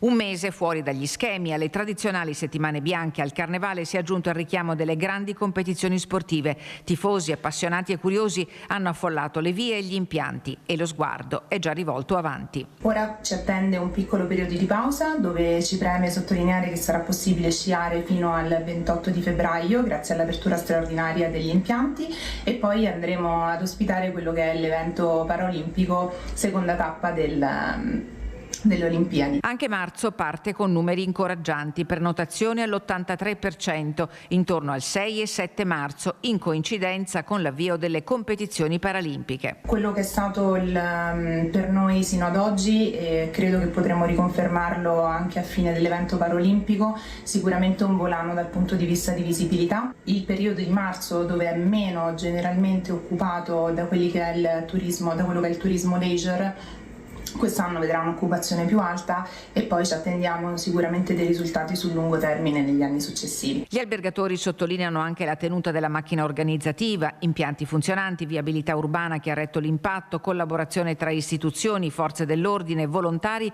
e operatori del settore. L'obiettivo ora è consolidare questo slancio. Saluto e ringrazio Walter De Cassan, vicepresidente Federalberghi Belluno Dolomiti. Grazie De Cassan di essere qui. Saluto anche Alberto Maschio, assessore al turismo di Jesolo. Grazie assessore anche a lei. Allora De Cassan, ormai siamo a giugno, sta aprendo la stagione proprio nel pieno perché a parte la stagione estiva. Cosa ci racconta e come sono i numeri? Ecco, che numeri, perché noi stiamo dando i numeri veramente. Allora, queste Olimpiadi hanno portato veramente un'affluenza di turismo, c'è stato un passaparola, avete visto, adesso ci sono dei risultati oppure c'è ancora un punto di domanda? Buongiorno Mirella, buongiorno anche al caro amico Alberto e a tutti i telespettatori. No, è stato un inverno sotto certi aspetti un po' particolare perché è stato un inverno diverso dal solito. Abbiamo avuto una clientela un po' più differenziata, come diceva giustamente il servizio di prima, specialmente americani e canadesi. Effettivamente credo che siamo riusciti a fare scoprire le Dolomiti agli americani, perché nelle prime settimane a seguito delle Olimpiadi e delle Paralimpiadi c'è stata una forte richiesta da parte del turista americano. Purtroppo poi si è un po' fermata perché le note vicende di guerra hanno al momento fermato un po' il turista americano. Speriamo nella soluzione di queste guerre che ci sono in giro per il mondo. Allora sentiamo anche cosa ne pensa Alberto Maschio, assessore al turismo. Ecco, voi avete una delle spiagge più qualificate, diciamo avete dei servizi che veramente poche spiagge danno, perché è la verità, è inutile che ce lo raccontiamo. Speriamo di riuscire a vendere bene i nostri prodotti, perché fino adesso quando si vedono i servizi, chissà perché, si vede sempre dalla Toscana in giù. Ecco, io vorrei anche che si vedesse dalla Toscana in su qualche volta, visto i servizi che diamo al turista, e penso che non siamo secondi a nessuno. Il problema è capire cosa vuole il turista e che turista. Ecco, cosa ci dice? Ormai la stagione è partita, ecco, avete anche dei numeri da dare, cosa vi aspettate? Prego, assessore. Sì, buongiorno a tutti, buongiorno Milena, saluto anch'io Walter che è un po' che non vedo, quindi lo rivedo con piacere in diretta in questo momento. Ma allora, tanto grazie degli elogi per la località, questo insomma, ma è vero. Fa sempre piacere. Grazie. Allora, parto un po' dalla coda, nel senso, forse troppo spesso siamo da bravi veneti capaci di mettere, come si suol dire, pancia a terra a lavorare. A volte il racconto un po' di quello che nei nostri territori viene fatto, forse nel passato è mancato un po', ma devo dire che insomma nell'ultimo periodo la regione intera, nei suoi vari comparti, ha dato il via insomma anche delle campagne di comunicazione importanti, e oggi devo dire insomma un po' tutte le nostre mete principali sono mete che hanno un grosso richiamo internazionale, quindi questo vuol dire che hanno un brand forte e riconoscibile anche e soprattutto all'estero, che insomma per quanto riguarda la nostra località rappresenta quasi il 65% delle presenze turistiche, quindi evidentemente insomma, il lavoro fatto negli anni dà i suoi frutti. Ma è una stagione che è partita molto presto in qualche modo da noi, perché già con la Pasqua, anche complice insomma un meteo che ci ha supportato, è partita bene. Il weekend successivo noi abbiamo il Beach and Kite Festival che ha richiamato veramente centinaia e migliaia di persone sulla località. L'ascensione della settimana scorsa è stata un po', diciamo così, un po' zoppa, ma anche complice insomma una festività tedesca, diciamo, che oggi non tira più forse come in passato, ma complice anche la calendarizzazione che quest'anno l'ha vista arrivare piuttosto in anticipo. Siamo ormai nel weekend di Pentecoste, che è quello che stiamo vivendo in questo momento. È un weekend che sta dando grandi numeri, complice anche l'arrivo, come sempre, insomma, nell'inizio stagione diventa determinante del bel tempo, del sole, del grande caldo che sta arrivando, e che quindi spinge un po' le persone ad avere più voglia di vacanza, e questo senz'altro ci dà beneficio. Infatti stiamo parlando di un weekend che probabilmente raggiungerà direi quasi sold out un po' per tutta la località, sia per quanto riguarda gli ospiti di lingua tedesca, ma anche per gli ospiti, diciamo così, un po' più di prossimità, veneti e non solo. E poi ci affacceremo a quello che sarà un altro weekend che noi definiamo un po' uno stress test per le località, che sarà il Corpus Domini, che cade affiancato a quello che è un po' il ponte del 2 giugno, che quest'anno insomma anche qui, meteo permettendo, credo sarà un lungo ponte, direi quasi una settimana intera di grande lavoro, quasi forse paragonabile a quello che può essere poi il Ferragosto. Quindi insomma le località sono pronte, Jesolo non da meno, e quindi andiamo avanti per una stagione che al momento sembra dare numeri confortanti, in linea con quelli del 2025, che per noi è stata una stagione per l'ennesima volta da record rispetto a quelle precedenti. Allora, noi abbiamo parlato di turisti tedeschi, americani, ma il turista veneto, ecco, il veneto, l'italiano in generale, ecco, pochi soldi in tasca, sentiamo i numeri, ecco, cosa vuol dire offrire dei pacchetti importanti e far capire che anche lui può andare a fare un po' di vacanza, non si tratta più di fare come una volta il mese, 15 giorni, 10 giorni, ma si fanno weekend o al massimo settimane. Qual è l'offerta che date e soprattutto cos'è la spiaggia libera nel 2026, Assessore? Ma allora, intanto diciamo che località come le nostre sono località che offrono una varietà di offerta che è in grado di soddisfare veramente un po' tutti i mercati e un po' tutte le tasche, direi, perché dall'appartamento al bed and breakfast fino ad arrivare ai 5 stelle siamo in grado di effettivamente sopperire a quella che è la richiesta dei nostri ospiti a 360 gradi. Le spiagge si stanno rinnovando in toto, perché con quello che è stato il percorso di assegnazione delle nuove concessioni vedremo ricadere sulla nostra spiaggia, sul nostro litorale 64 milioni di euro di investimenti complessivi tra parte pubblica e parte privata, quindi sarà una rivoluzione, un rinnovamento totale delle nostre spiagge. Ma per cosa? Per poter garantire la qualità dei servizi ai nostri ospiti. Oggi credo che non sia più solo un fattore prezzo, ma dipende anche cosa siamo in grado di offrire al giusto prezzo. È chiaro che oggi l'ospite italiano, su questo è forse ancora più esigente dell'ospite straniero, la ricerca della qualità dei servizi, a prescindere dal prezzo, diventa determinante. Oggi, come da sempre, insomma, la stagione non ha più necessariamente le alte e basse stagioni fisse da calendario come succedeva una volta, ma è molto più dinamico, molto più variabile, e ripeto, mi sento di dire che siamo in grado di offrire non solo i veneti, ma a tutto quello che è il mercato di prossimità un'offerta completa. Poi anche qui spesso e volentieri, pur vivendo tutti in famiglia insomma le difficoltà, perché quando andiamo a fare la spesa ce ne accorgiamo tutti, no? Un po' degli aumenti, ma devo dire che forse una delle ultime cose che la gente taglia è proprio il tempo libero, la libertà, la vacanza, magari un giorno in meno, questo sì, ma non solo dovuto all'aspetto economico, ma proprio al fruire della vacanza in maniera diversa rispetto a un passato che vedeva appunto fare i 15 giorni, il mese di vacanza. Oggi si fanno più vacanze durante l'anno e più brevi.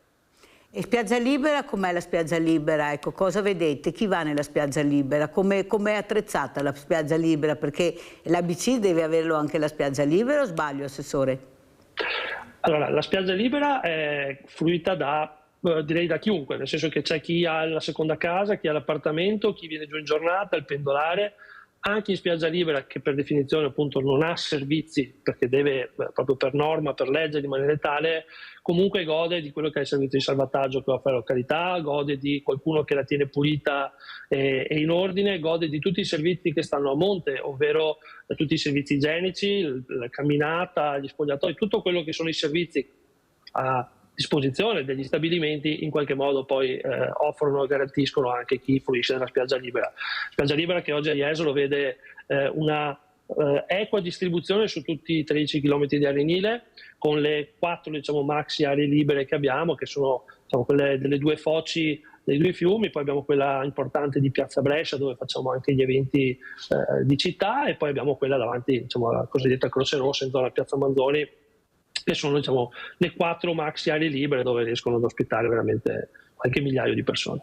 Allora, adesso invece con De Cassà e poi anche con l'assessore Maschio parleremo di mobilità e di infrastrutture, perché tutte e due avete delle posizioni che per arrivare non è sempre facile.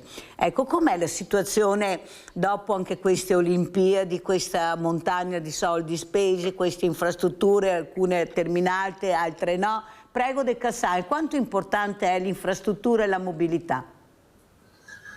Ma la questione infrastrutturale in provincia di Belluno, specialmente sulla viabilità, era fino alle Olimpiadi parecchio problematica. Le Olimpiadi ci hanno permesso di avere una scusa, tra virgolette, per implementare alcune infrastrutture, specialmente stradali, che erano molto carenti sia nell'area del Cadore, sia, ma quello verranno fatte in futuro, nell'area della Gordino, che sono le 2 principali direttrici nord e sud automobilistiche della provincia di Belluno. Chiaro, costruire una strada, costruire una galleria, costruire un ponte non è un lavoro che si fa in 5 minuti, ma nemmeno in 100 minuti, ci vogliono dei tempi, però perlomeno le Olimpiadi hanno dato un'accelerata a quel che doveva essere il miglioramento infrastrutturale della provincia di Belluno. E adesso auspichiamo che i lavori vengano tutti finiti e che si possa avere delle strade, io ogni tanto le chiamo degne di chiamarsi tali, perché talvolta abbiamo delle strade che creano che in passato hanno creato parecchie preoccupazioni. Ecco, i lavori stanno finendo, si sapeva che non erano finiti, che non era finito tutto per le Olimpiadi, però perlomeno i cosiddetti buchi neri del Cadore per le Olimpiadi sono stati terminati. Allora adesso andiamo a vedere queste Olimpiadi e conti in rosso, perché sono ancora da terminare anche le infrastrutture. Andiamo a sentire. Da evento sportivo low cost a incubo finanziario, ora la verità emerge dai conti e per l'Olimpiade invernale si tratta di lacrime amare. 310 milioni in rosso nella previsione del bilancio che Fondazione Milano Cortina ha comunicato ai soci alla riunione del CDA del 9 aprile in attesa della chiusura ufficiale del 31 dicembre. Alle regioni Mico ha chiesto di intervenire ciascuna con propria quota a parte per arrivare al pareggio e per il Veneto si prospetta un'uscita variabile tra i 26 e i 40 milioni di euro, a seconda che il CIO intervenga o meno con un aiuto da oltre 100 milioni. Ci sono delle somme che sono state messe a garanzia ancora l'anno scorso, quindi già nel bilancio che io mi sono trovato c'erano già delle somme a garanzia in maniera prudenziale e quindi in base a questo poi faremo tutte le valutazioni del caso, considerando che ovviamente le Olimpiadi richiedono dei costi come tutti i grandi eventi. Il presidente Stefani mette le mani avanti, mentre dall'opposizione il capogruppo del PD Giovanni Manildo e il vicepresidente della Commissione Bilancio Paolo Galeano parlano senza mezzi termini di una vera e propria zavorra lasciata in eredità da Zaia, auspicando sollecitazioni nei confronti del CIO affinché arrivi almeno una ciambella di salvataggio in grado di limitare i danni.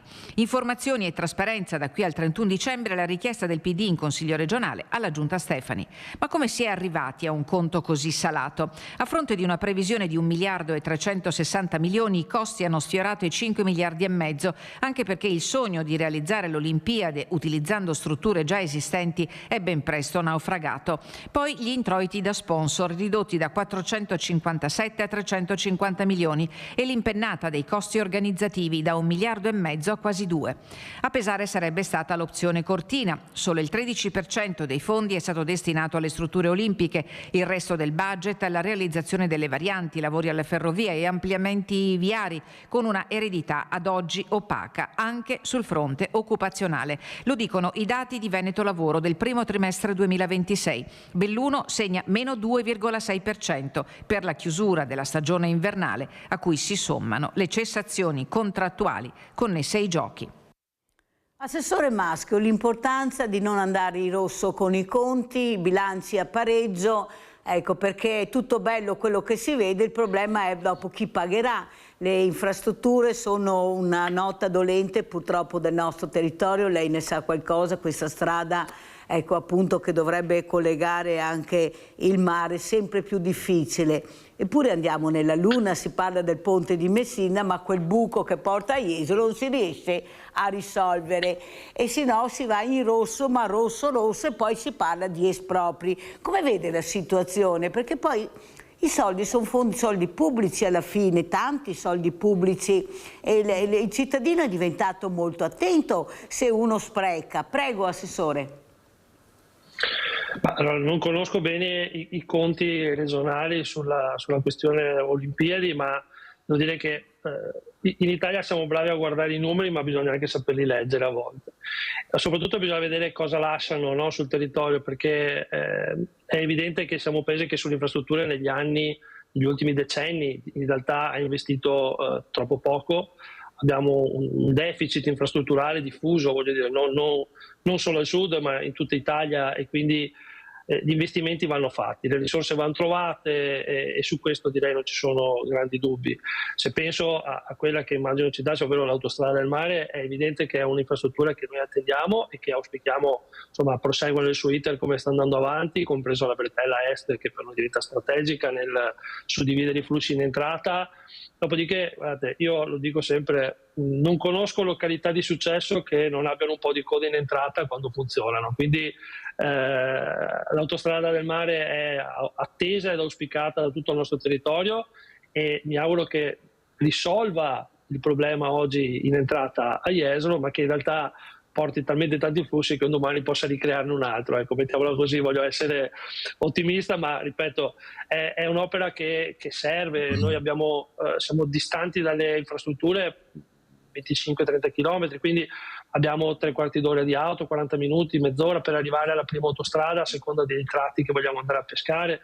Quindi quando ci confrontiamo nel mercato internazionale con i player più importanti, è evidente che riuscire a fare i numeri che questo territorio fa, perché guardate, il Veneto è uno dei colossi europei in termini di flussi turistici, di mercato turistico, è uno dei primi 4 preso singolarmente, quindi stiamo parlando di un territorio che sviluppa dei numeri impressionanti, che a volte forse non diamo il giusto valore a questi numeri.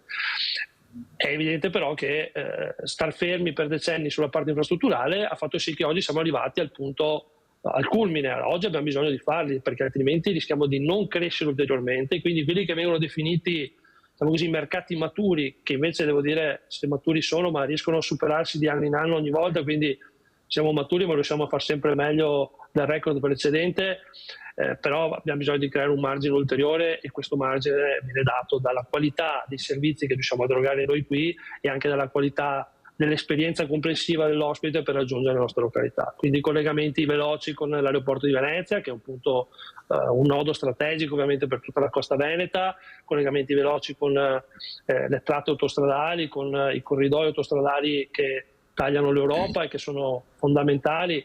Quindi ripeto, non entro nel merito del costo, di come vengono presi e da dove, perché non ne avrei coscienza al 100%, ma che le cose vadano fatte e che non si debba sempre trovare una motivazione, un problema per poi non farle. Questo credo sia il più grande autogol che potremo fare per l'ennesima volta in un territorio come il nostro, che oggi ha indispensabile bisogno di queste nuove tratte autostradali, ma di queste nuove infrastrutture in generale. Però, Assessore Maschio, avete capito anche l'importanza di fare squadra tra comuni. ecco, i comuni rivieraschi, avete fatto delle riunioni importanti, perché puntare sempre solo su gomma e non puntare anche sulla meraviglia di porti che abbiamo? Io capisco che servono gli aeroporti, che servono le autostrade, però io sono convinta che abbiamo una morfologia del nostro meraviglioso paese che si dovrebbe investire anche in ferrovia, più nella ferrovia e con i porti, perché prima o dopo riusciremo e sicuramente faremo anche questo, perché sarà fondamentale. La gomma non basta più. Cosa ne pensa, Assessore Maschio? Ma allora guardi, sfonda una porta aperta, diciamo, con me su questo tema, perché ripeto, l'autostrada del mare va fatta, punto. Ma se mi chiede qual è il mio libro dei sogni, io dico mi auguro che venga fatto un collegamento diretto, magari il prolungamento del treno dall'aeroporto verso Jesolo, in realtà verso la costa veneta, perché in realtà prima del Covid avevamo visto come il giro di compasso, diciamo, intorno ad una località per la quale qualcuno si muove in macchina piuttosto che prendere un aereo e andare su altri mercati del Nord Africa piuttosto che ancora più lontano, si era stretto sempre di più. Il Covid ha riportato la gente a muoversi in macchina anche sulle medie distanze, mentre si era accorciato molto questo, per cui la parte su ala, diciamo così, l'aeroporto diventa strategico per andare a intercettare dei flussi che oggi facciamo fatica ad intercettare, perché per noi è vitale il mercato di prossimità austriaco-tedesco in primis, ma c'è tutto un est Europa che oggi si sta affacciando sulle nostre spiagge quasi in maniera autonoma, senza grandi investimenti, ma evidentemente frutto del lavoro che le nostre spiagge hanno fatto negli anni. Ma ci sono mercati, per esempio il mercato americano da noi non viene molto poco, eppure è un mercato che il Veneto lo frequenta in maniera assidua, per cui abbiamo bisogno di creargli questi collegamenti diretti. Dopo aggiungo anche un'altra cosa, però a volte siamo culturalmente un po' frenati nel vendere un territorio un po' più ampio, facciamo fatica a spostare i nostri ospiti un'ora di macchina o un'ora di treno da un punto A a un punto B. Oggi se io guardo in un'ora di strada da Jesolo cosa posso vedere? Beh, insomma, vedo patrimonio UNESCO come Venezia, come la Laguna, come le colline del Prosecco, come Treviso, un'ora e mezza siamo a Verona, vediamo tutta la parte della Venezia orientale con i vigneti, insomma vediamo un mondo per il quale facciamo 74 milioni di presenze turistiche a livello regionale. Di queste 74 milioni una parte frequenta la costa veneta, ma abbiamo tutta una parte che dobbiamo muovere nel territorio, come dice spesso il vicepresidente Pavaneto, abbiamo bisogno di far scoprire quei territori che oggi non godono di questi 74 milioni, ma che detengono una grossa fetta del patrimonio regionale. Quindi bene l'autostrada del mare, bene sposare i flussi che arrivano dall'aeroporto, bene pensare al treno. Sono un po' più scettico sulla movimentazione via nave, diciamo così, utilizzando i porti, perché qui da noi faremo un po' più fatica, ma mi risulta che ci sia anche uno studio già finanziato probabilmente dalle Ferrovie dello Stato per il prolungamento del treno fino alla costa, del quale non ho particolari notizie, però mi pare che insomma qualcosa si inizia a muovere. Speriamo che i tempi non siano quelli dell'autostrada del mare, ma un po' più veloci. Allora, Walter De Cassan, invece a lei, Presidente, chiedo, visto quello che ho sentito da diversi sindaci di queste meravigliose montagne, di questi paesetti, invece che sono molto rammaricati perché non ci sono questi collegamenti ferroviari. Addirittura sono stati interrotti e qualcuno con le Olimpiadi dice noi siamo stati completamente dimenticati. Non le sembra che forse sarebbe stato il caso, visto questa perla delle Dolomiti che speriamo non diventi una patacca di cemento, mi scusi De Cassan, ma sai, in Italia mai dire mai nella vita, ecco, e perdiamo quello, abbiamo visto cosa è successo poi alla fine e possiamo anche dirlo. Non era il caso di investire di più anche nella ferrovia invece di fare queste mega strutture, infrastrutture che poi i trasportatori dicono ma sinceramente a noi non è che servino più di tanto. Prego De Cassan. Ma sulla questione infrastrutture io parto, per quanto riguarda la provincia di Belluno ovviamente, da due grandi errori del passato, degli anni 60 e degli anni 70-80.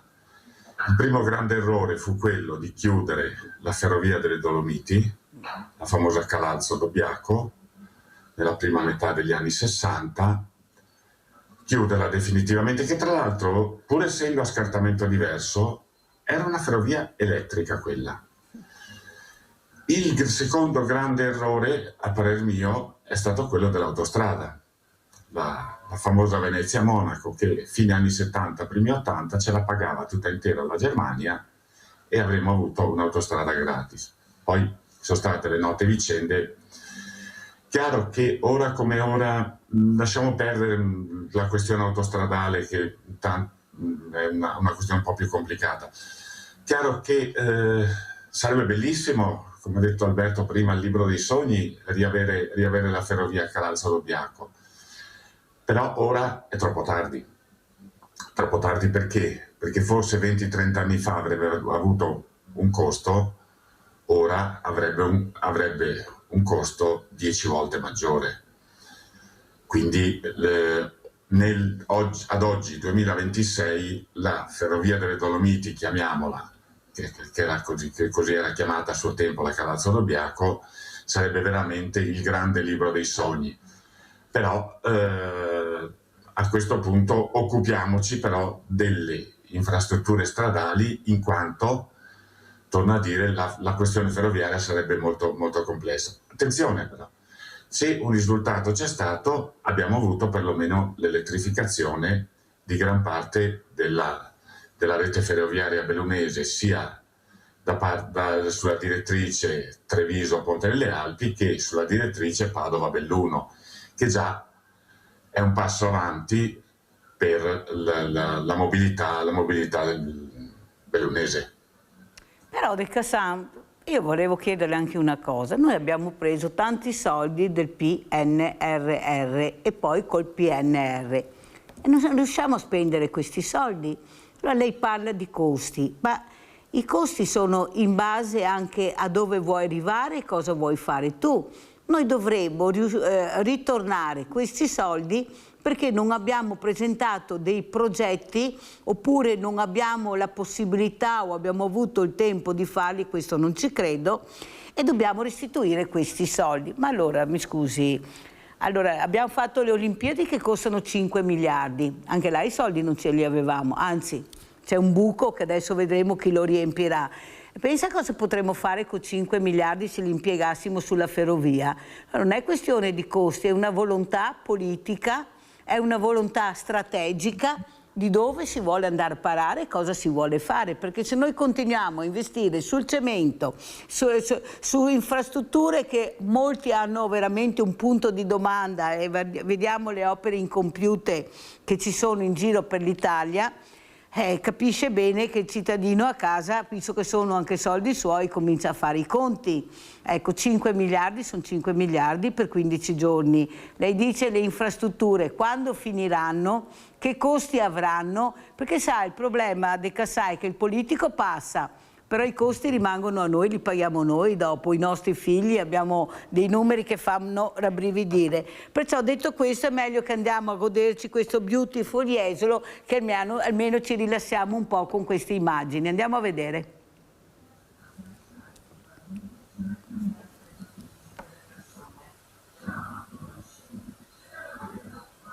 Beautiful Jesolo.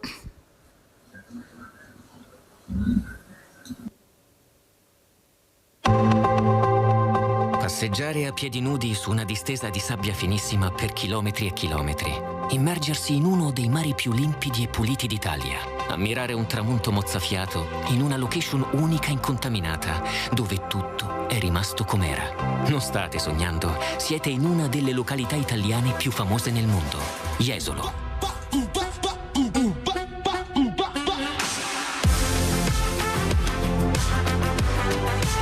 Ma anche ballare fino alle prime ore dell'alba, in discoteche famose in tutto il mondo, fa parte delle emozioni che puoi vivere a Jesolo.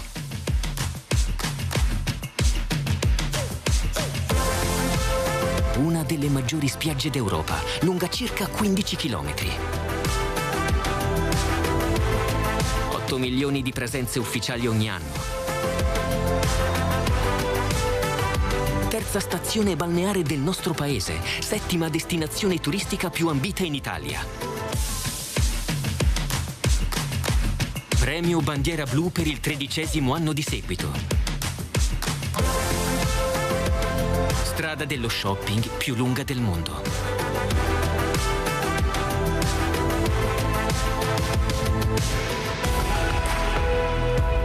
Einstein diceva: ogni cosa che puoi immaginare, la natura l'ha già creata.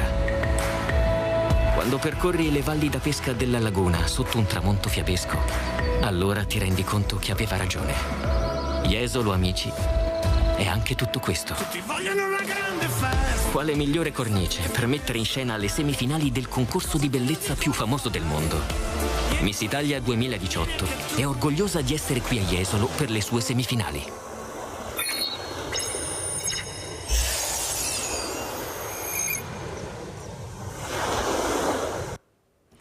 Assessore Maschio, mi dispiace, ma guardi, io calate di cemento su questa meraviglia, tanto è vero che voi avete usato il termine tutto è rimasto come prima, perché è di una bellezza unica. Voi provate, ecco, a immaginare, ecco, qualcosa in più col cemento, mi scusi Assessore, ma forse puntare alla ferrovia, anche sì, Assessore Maschio, anche sì, ma come? Andiamo nella Luna, troviamo 5 miliardi per 15 giorni per le Olimpiadi e non riusciamo a fare una ferrovia che si chiami ferrovia? Ma vi rendete conto che abbiamo ancora un binario unico per andare in Calabria? Ma vi rendete conto?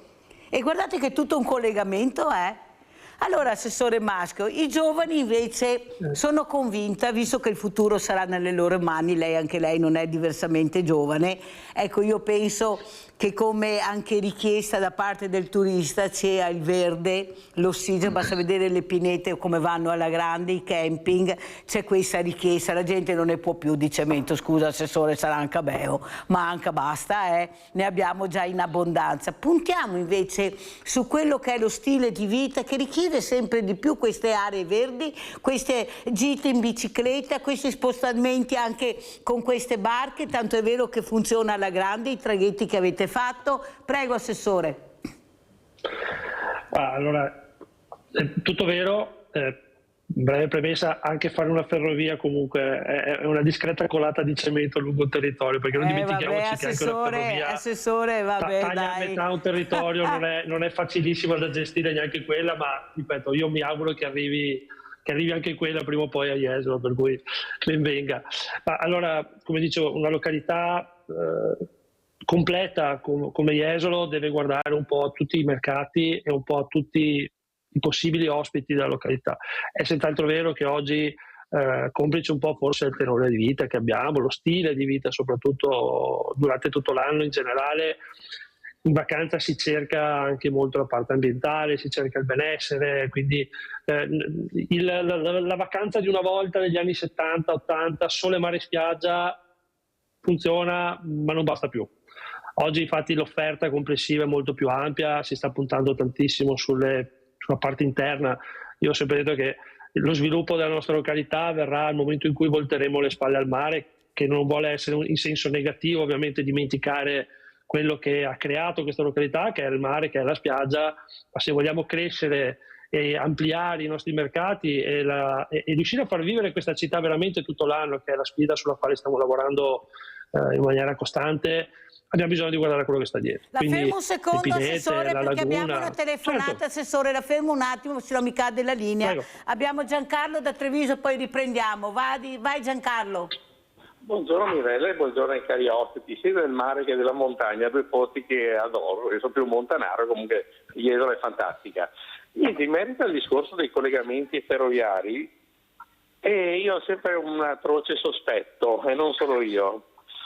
La Svizzera, che è qua dietro noi, non ha industrie automobilistiche, fa la cioccolata, tante robe bellissime, però e magicamente col treno vai a 3.000 metri, io sono stato in Svizzera, a 3.000 metri ti porta il treno. Sembra proprio che l'abbiano voluta boicottare in passato il famoso trenino delle Dolomiti, come altre strutture, favorendo sappiamo chi, purtroppo. Però il treno sarebbe sia a livello ecologico, non creerebbe le code che sappiamo, sarebbe una roba fantastica, ma mi sa che l'Italia, come dicete Mirella, qualcuno fa orecchie da mercanti. Ma sai, bisogna parlarne Giancarlo, bisogna che scaldiamo i motori, chissà che qualcuno ascolti, no? Perché veramente è un paese che morfologicamente, ma dai, ma come fanno a dire che non si può? Non vogliono, no? Non si può, devono investire. Dai Giancarlo, dai che ce la facciamo. Ma vi dico di più, anche in Austria i tir non passano, li caricano sui treni. Certe strade non passano i tir, devono obbligatoriamente passare con i treni. Adesso io non sono tecnico per limitare proprio il traffico su gomma.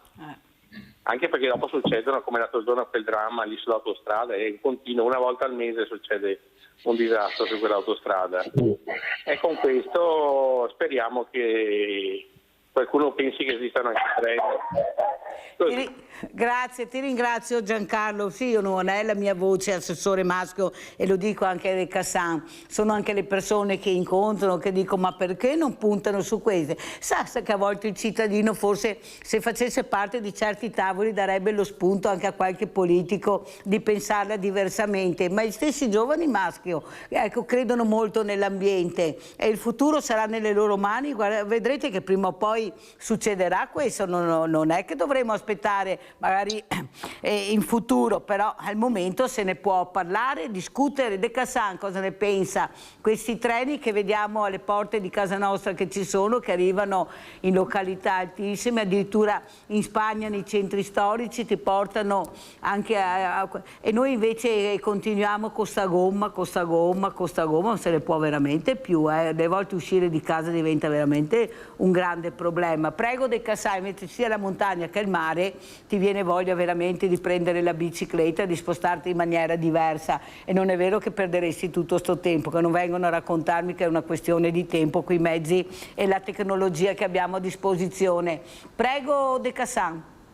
Ma io intanto penso che forse in Italia manca la cultura del trasporto su ferrovia, specialmente del trasporto delle merci. Come diceva il telespettatore che ha chiamato prima, giustamente in Austria, in certe zone delle Alpi, per attraversare certe località i camion vengono caricati sul treno e scaricati da un'altra parte, con anche buona pace degli incidenti stradali, della stanchezza dell'autista, eccetera.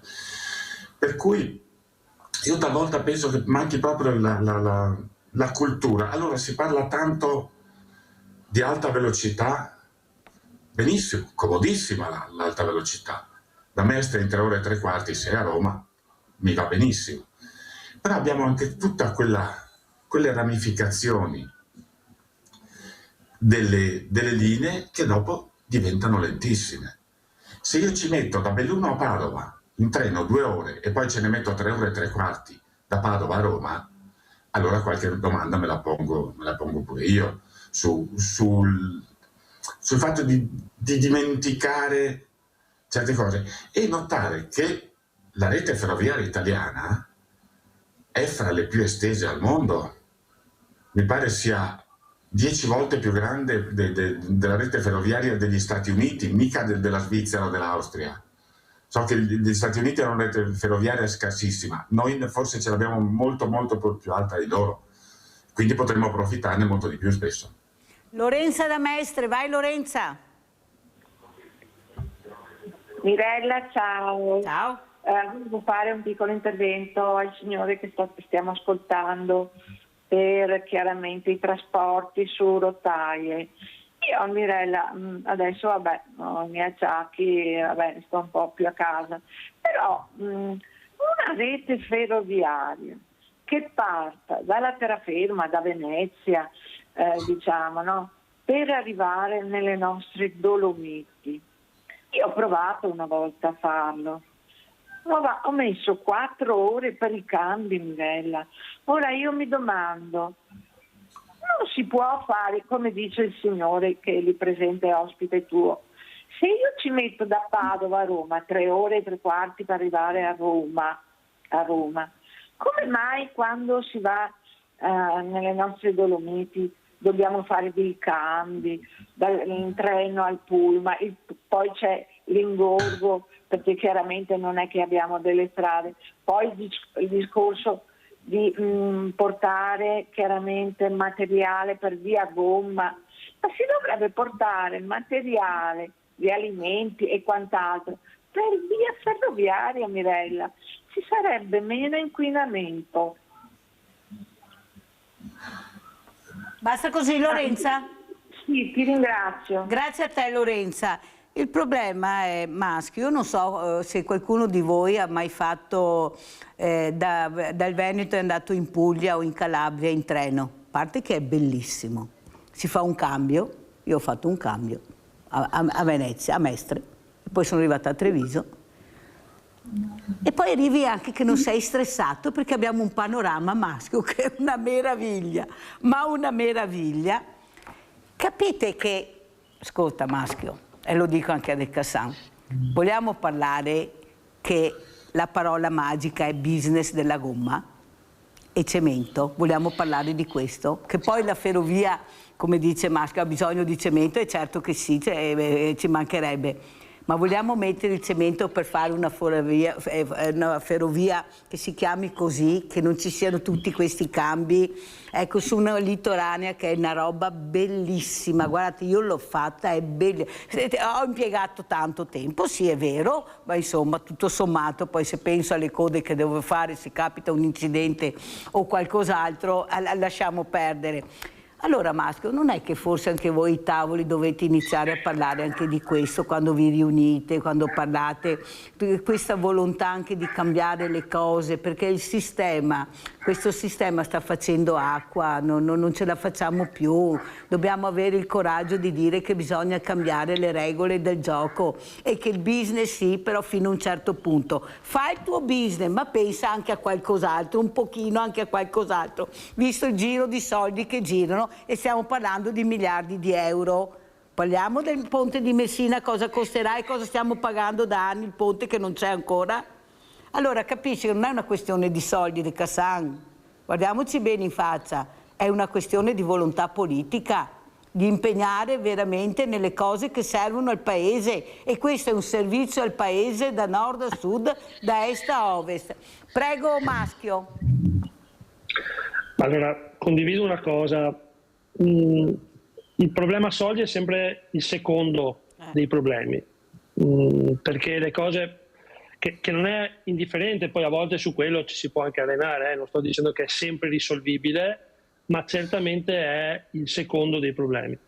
Il primo effettivamente è una questione spesso e volentieri di volontà, ma guardate, però dobbiamo anche essere onesti e dirci che anche sull'autostrada del mare, guardate, prendiamo questo, non stiamo parlando di un'opera faraonica, perché non stiamo parlando di un'opera faraonica, ma se basta il comune dell'entroterra a bloccare l'opera perché non gli piace, perché non serve, perché per lui non è utile, e le cose in Italia, guardate che tante volte si bloccano per il singolo, perché dobbiamo essere corretti e dirci anche così, perché è evidente che è una infrastruttura necessaria ad una costa veneta che sviluppa 30 milioni di presenze turistiche, più di tante regioni d'Italia messe insieme, più di comparti turistici internazionali, e quindi è un'opera utile e necessaria.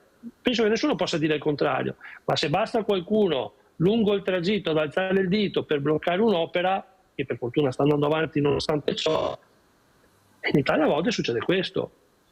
Dopo che, diciamo così, non siamo bravi a fare economie quando dobbiamo fare le opere, purtroppo questo è abbastanza evidente, direi. Però sono sempre l'idea che poi l'importante è che l'opera si faccia, e questo vale per fare una rotonda a Jesolo piuttosto che per fare un'autostrada del mare, che fare una ferrovia. C'è sempre la volontà delle persone e l'impegno e la dedizione delle persone nel portare avanti i progetti, perché alla fine la differenza su queste cose la fanno sempre comunque le persone. De Cassan, come commenta? Ma ha ragione Alberto a dire che spesso manca la volontà. Manca la volontà proprio politica di fare certe cose. E poi conosciamo un po' tutti, permettetemi la battuta, la politica in Italia spesso un pochino clientelare, si arena su certe cose, e come diceva Alberto, spesso un singolo riesce a bloccare un'opera che potrebbe essere indispensabile. No, fermo De Cassan, fermo, però chi è che ha fatto questo? È la politica? Che ha permesso che un singolo blocchi tutti i progetti? No, scusa, siamo mica stati noi.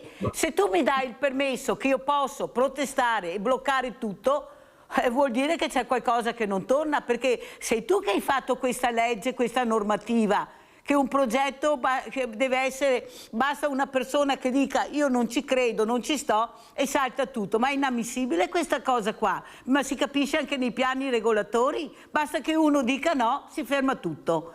Chi è che ha fatto questo De Cassan? Ecco, lei non so se è un politico, ma lo chiedo anche a Maschio, che mi sembra che anche il sindaco appartenga a un partito importante.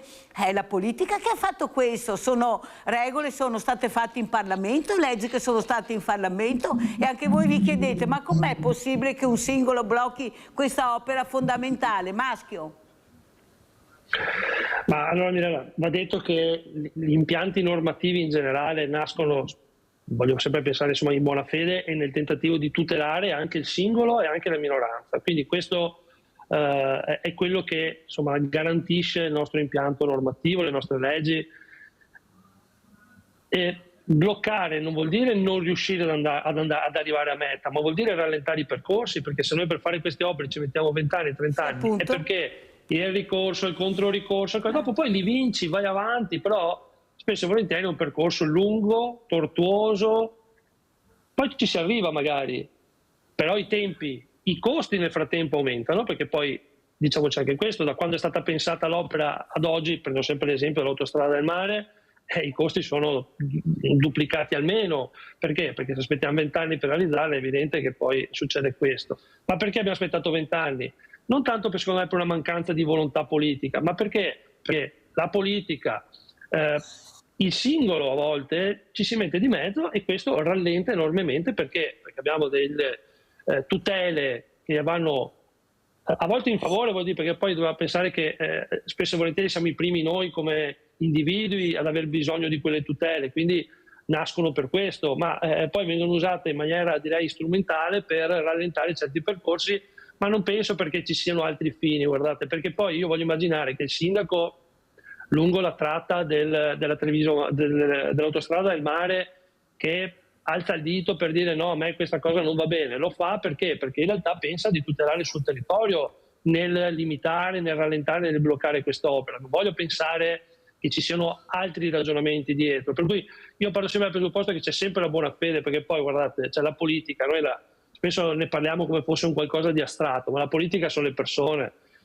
Io vengo dal mondo delle associazioni, sono ancora un collega albergatore di De Cassan, ma ero un collega presidente di Federalberghi come lui, quindi sono il padre di 3 figli e sono una persona come tutte le altre normali che viene dal territorio alla fine, quindi anche chi arriva poi a Roma a legiferare piuttosto che in Regione Veneto è una persona che arriva dal territorio, per cui quando si arriva io penso sempre che ci sia la buona fede e la volontà di fare il bene del proprio territorio, della propria località, della propria regione. Poi che questo sia facile farlo, no, che a volte troppo facilmente ci si ferma, ci si arena o si rinuncia ad andare avanti perché il percorso è complesso, tortuoso e ci vuole gente anche appassionata nel portare avanti questi progetti, è altrettanto vero. Allora andiamo a vedere, visto che parliamo anche di truffe, è sabato, andiamo a vedere questo registro antitruffa Alberghi Jesolo. Andiamo a sentire.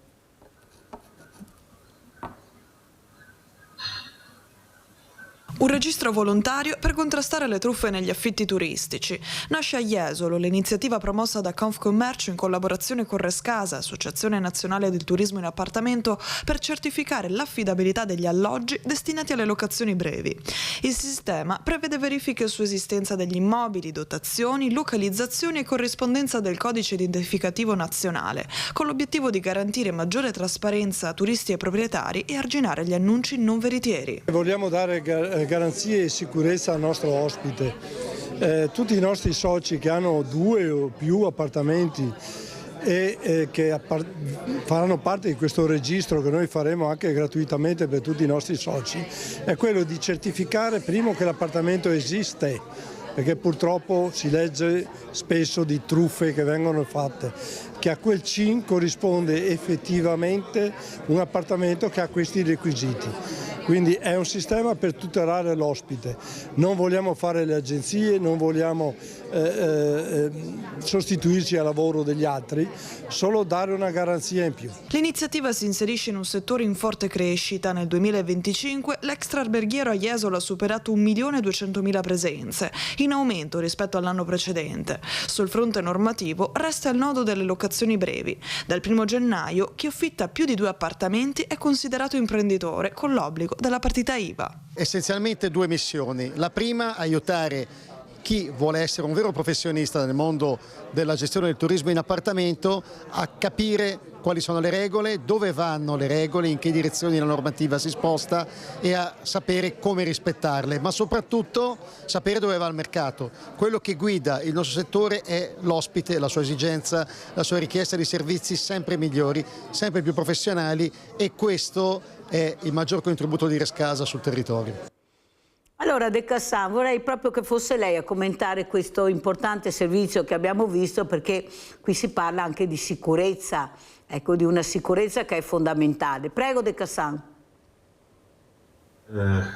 Interessantissima questa iniziativa di Jesolo effettivamente, perché sì, il codice identificativo nazionale, prima quello regionale in Veneto e poi quello nazionale, hanno cercato di mettere un po' d'ordine nel settore, ma anche da quanto sentivo all'ultima assemblea di Federalberghi Nazionale di un mese e mezzo fa, hanno scoperto che in Italia ci sono migliaia di codici identificativi nazionali falsi. Questo è un classico purtroppo dell'italianità. Non si scappa nemmeno lì. Comunque, ma questo tutela e chi affitta l'appartamento e tutela il cliente, che il cliente sappia che l'appartamento risponde a certi requisiti di sicurezza, perché se la sicurezza deve esserci negli alberghi, inteso come sicurezza parlo di normativa antincendio, questioni del genere, la stessa identica sicurezza deve esserci anche nelle abitazioni private ad uso turistico, magari con normativa leggermente diversa a seconda delle dimensioni eccetera, però stiamo parlando di sicurezza delle persone, stiamo parlando di persone che per capacità economica, per altri motivi, preferisce andare in appartamento anziché in albergo, ma deve avere le stesse tutele di chi in entrambi i casi. Le tutele devono essere identiche, e da parte del cliente e da parte di chi affitta. Andiamo a vedere adesso albergatori invece, effetti guerra. Andiamo a sentire.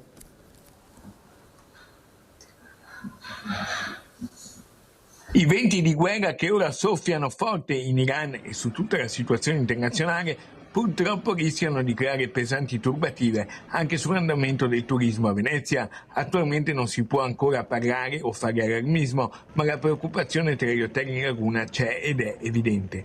In queste ore sta arrivando una pioggia inattesa e imprevista di disdette che non era prevista all'inizio del 2026, partito invece sotto i migliori auspici. Quello che sta avvenendo in quello che è nell'ambito dell'Iran, con il conflitto che si è aperto con Israele e gli Stati Uniti e tutta l'area che si pone a rischio, ovviamente che ci pone molto in difficoltà. Stanno arrivando delle cancellazioni per quanto riguarda le prenotazioni da quello che è la clientela dal Giappone fino ovviamente a quello che sono i confini con l'Unione Europea.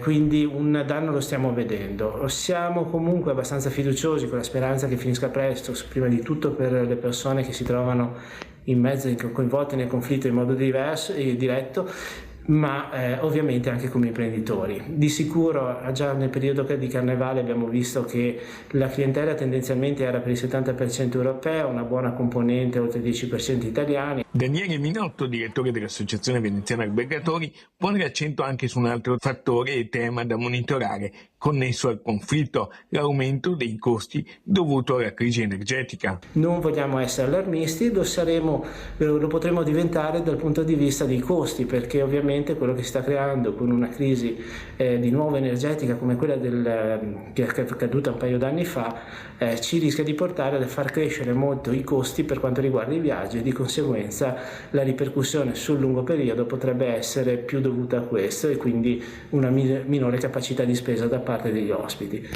Speriamo che il conflitto termini molto velocemente e che possa riprendere questa ondata positiva.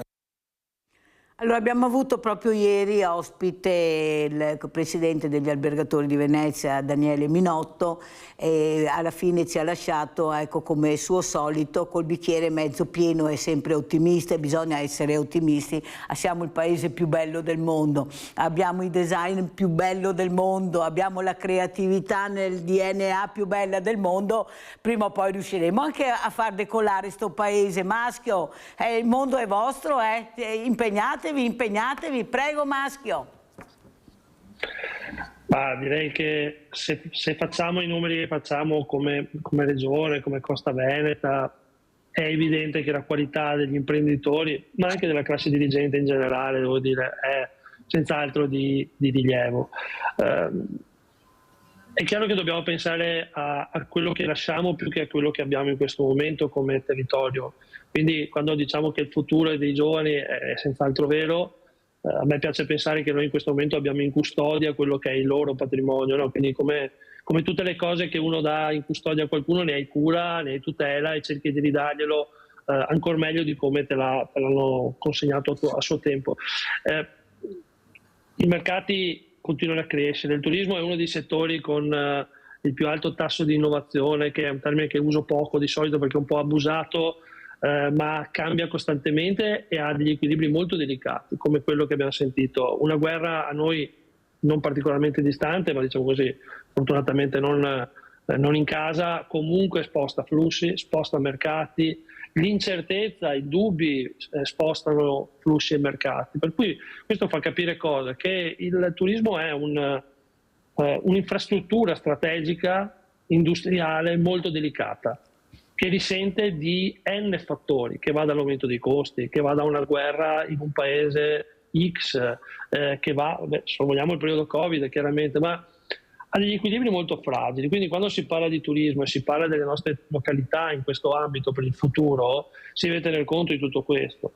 Si deve tener conto che quello che facciamo oggi avrà delle ricadute sul prossimo futuro, e oggi le ricadute di quello che facciamo sono molto più prossime, mentre una volta le iniziative vedevano il ritorno e i risultati a medio e lungo termine. Oggi è tutto accelerato, anche il ritorno delle scelte che facciamo è molto più prossimo. Per cui questo ci impone cosa? Ci impone molta attenzione nelle scelte che facciamo, perché se si sbaglia la visione strategica del proprio territorio, i risultati arrivano subito. E a quel punto però, visto la complessità del sistema paese nel quale tutti quanti noi orbitiamo, diventa anche difficile porne rimedio immediatamente. Certo. Quindi questo comporta molta attenzione in fase di scelta e di visione.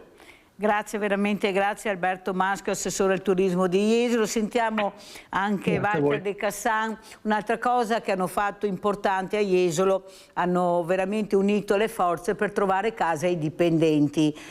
Penso che sia da prendere di esempio, vuol dire che se ci credi e se fai squadra riesci a fare anche questo. E voi come vi state muovendo? Perché l'occupazione sì, ma questi ragazzi, queste ragazze, queste persone non possono lavorare con dei stipendi, veramente saranno anche buoni, ma se quando hanno pagato un affitto non so cosa rimanga in tasca, soprattutto anche gli spostamenti. Prego De Cassan. Ma qui fortunatamente in provincia di Belluno, avendo anche un fabbisogno minore rispetto a Jesolo, attenzione, però abbiamo ancora gran parte degli alberghi che hanno una parte dell'albergo oppure delle case vicine dove alloggiare i dipendenti. Il problema c'è, con questo non voglio dire che il problema non ci sia, il problema c'è anche qui da noi, stiamo cercando anche qui delle soluzioni come avviare a questo, però ripeto, abbiamo una minore necessità forse di questo problema da risolvere, non è di certo problematica come può esserlo sulla riviera iesolana.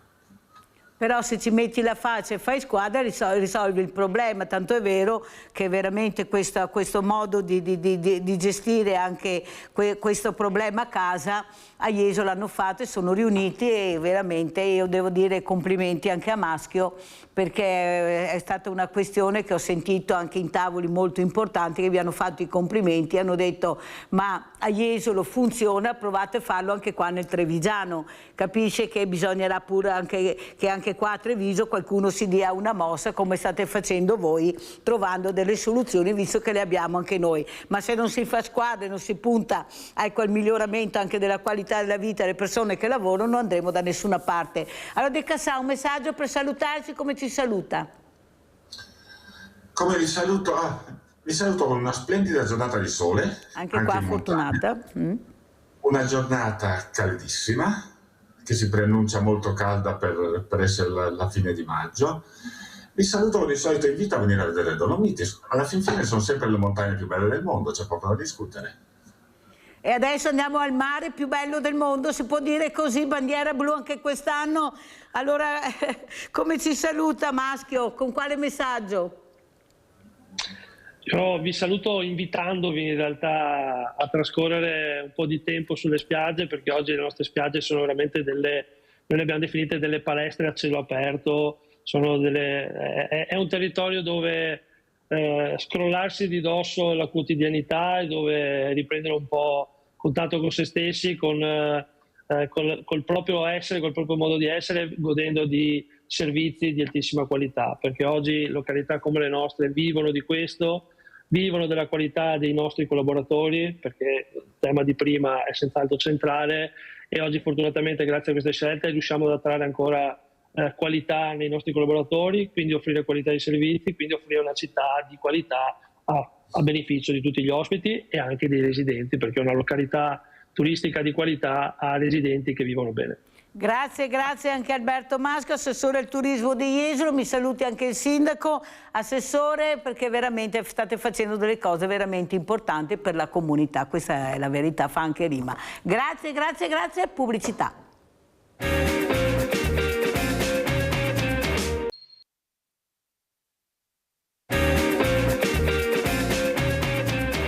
Saluto e ringrazio il dottor Francesco Giovinazzo, primario al San Camillo, si occupa di chirurgia, vedo sì. Primario, grazie di essere qui, soprattutto c'è stato questo convegno importante, non abbiamo le immagini purtroppo, ma ne parliamo perché è un convegno che veramente fa sperare anche bene. Prego, dottor Giovinazzo. Sì, grazie Mirella, grazie sempre per l'invito, perché sai che per me è un estremo piacere venire da te in trasmissione a raccontare quello che facciamo al San Camillo di Treviso.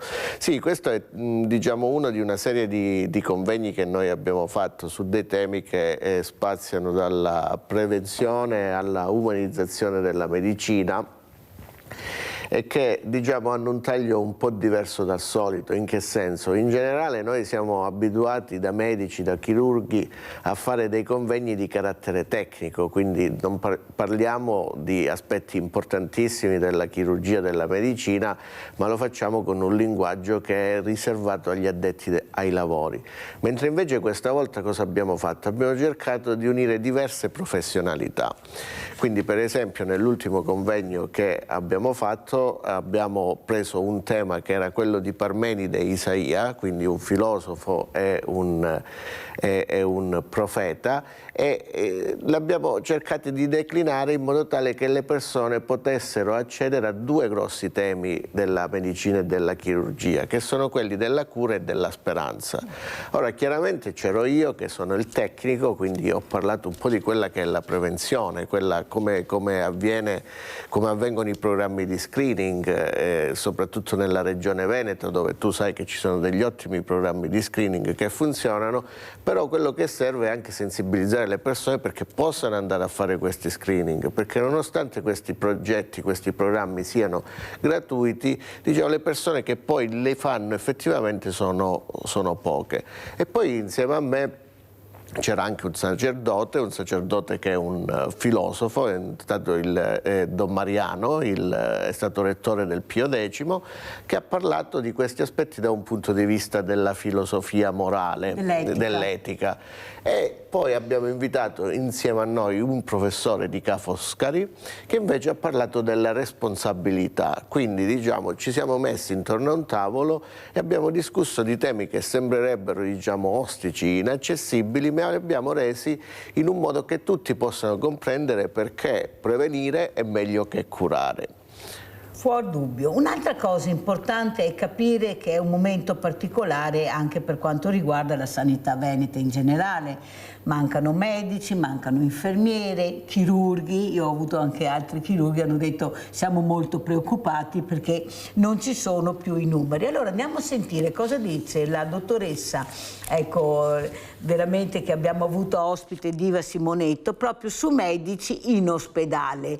Ecco, lei è andata in pensione, lavora in un'altra struttura, ma sentite cosa dice, poi sentiamo cosa ne pensa il primario. Cosa vuole dire questa mancanza di medici in generale? Di specialisti in generale? Allora, gli specialisti mancano, ma soprattutto secondo me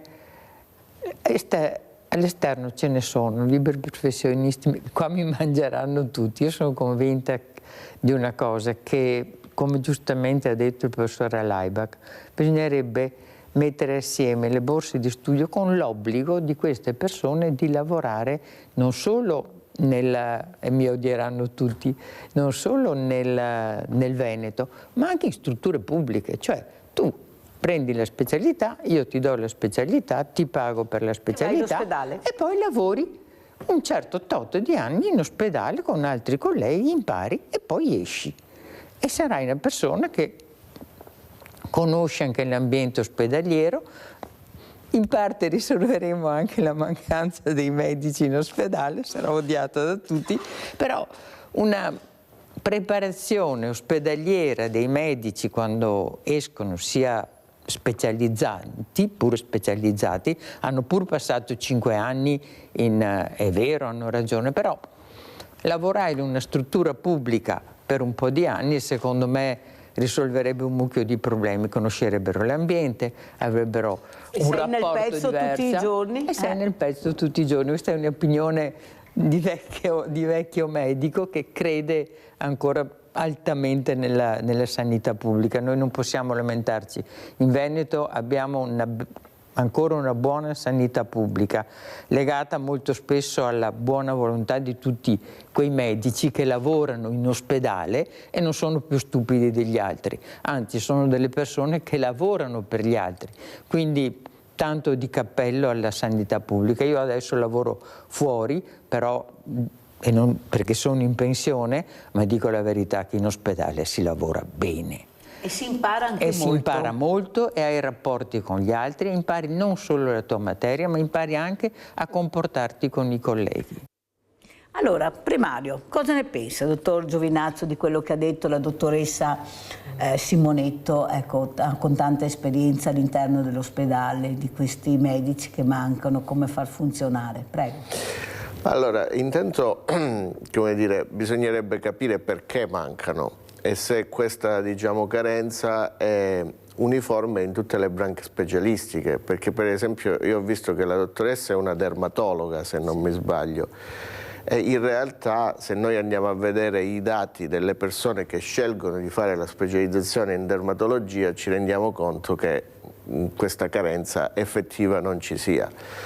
Altro grande tema è: ma quelli che si specializzano in dermatologia sono incentivati ad andare a lavorare nella sanità pubblica? Perché questa è una cosa il tema che emerge da quello che la collega dice. E poi andiamo, diciamo, all'altro estremo, i chirurghi per esempio. Effettivamente c'è una carenza di chirurghi che comincia molto prima. In che senso?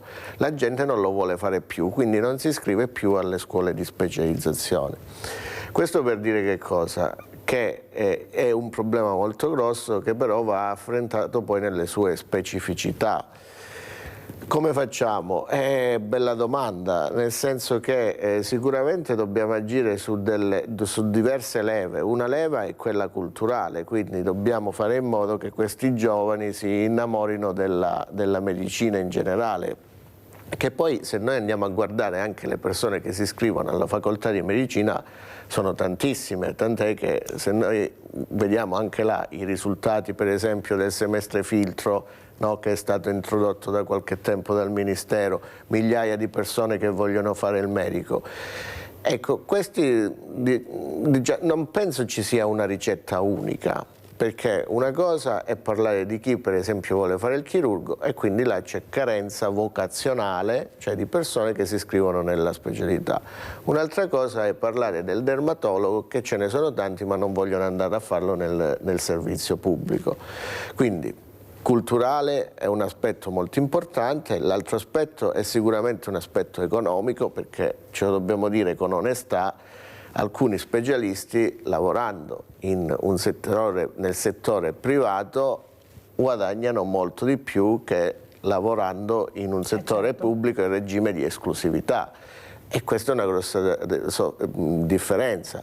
Poi che questo sia sostenibile dalla sanità pubblica è un altro grosso tema, perché è chiaro che la sanità pubblica, diciamo, ha degli standard di retribuzione, anche se poi in effetti si può fare, diciamo, anche attività privata all'interno del servizio pubblico, però dall'altra parte, diciamo, chi lavora nel servizio pubblico non ha la flessibilità dell'orario che magari avrebbe lavorando nel privato, quindi uno schema che, diciamo, in cui devi un attimo, no, fare delle scelte. Quindi io personalmente non penso che ci sia una soluzione universale, bisogna mettersi intorno a un tavolo come al solito e capire ad esempio quali servizi possono essere spostati dal pubblico al privato, garantendo al cittadino, al malato, alla persona che questo non gravi sulle proprie tasche, perché poi quello è l'altro problema da affrontare.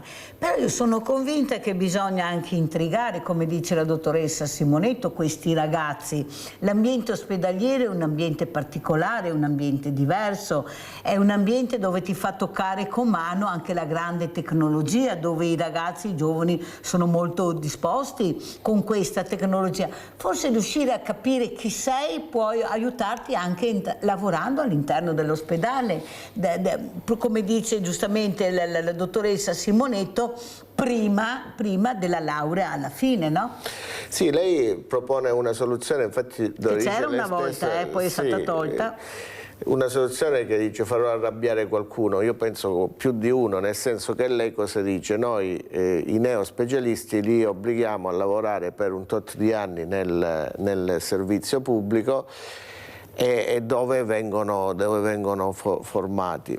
Allora, ripeto, cioè io non farei di tutta l'erba un fascio, perché la medicina è fatta di tante specializzazioni, c'è la dermatologia, c'è la chirurgia, c'è la cardiologia e anche c'è la medicina interna, cioè ce ne sono l'allergologia e all'interno di queste specializzazioni poi ci sono delle sottospecializzazioni, quindi io non penso che ci sia una regola valida per tutti. Io quello che dico, dobbiamo stabilire tutti insieme, il pubblico e il privato, un metodo che poi sia al servizio del cittadino, al servizio del malato e che permetta alla persona di potersi curare. Ma non è che questo metodo possa avvenire all'interno degli ospedali pubblici?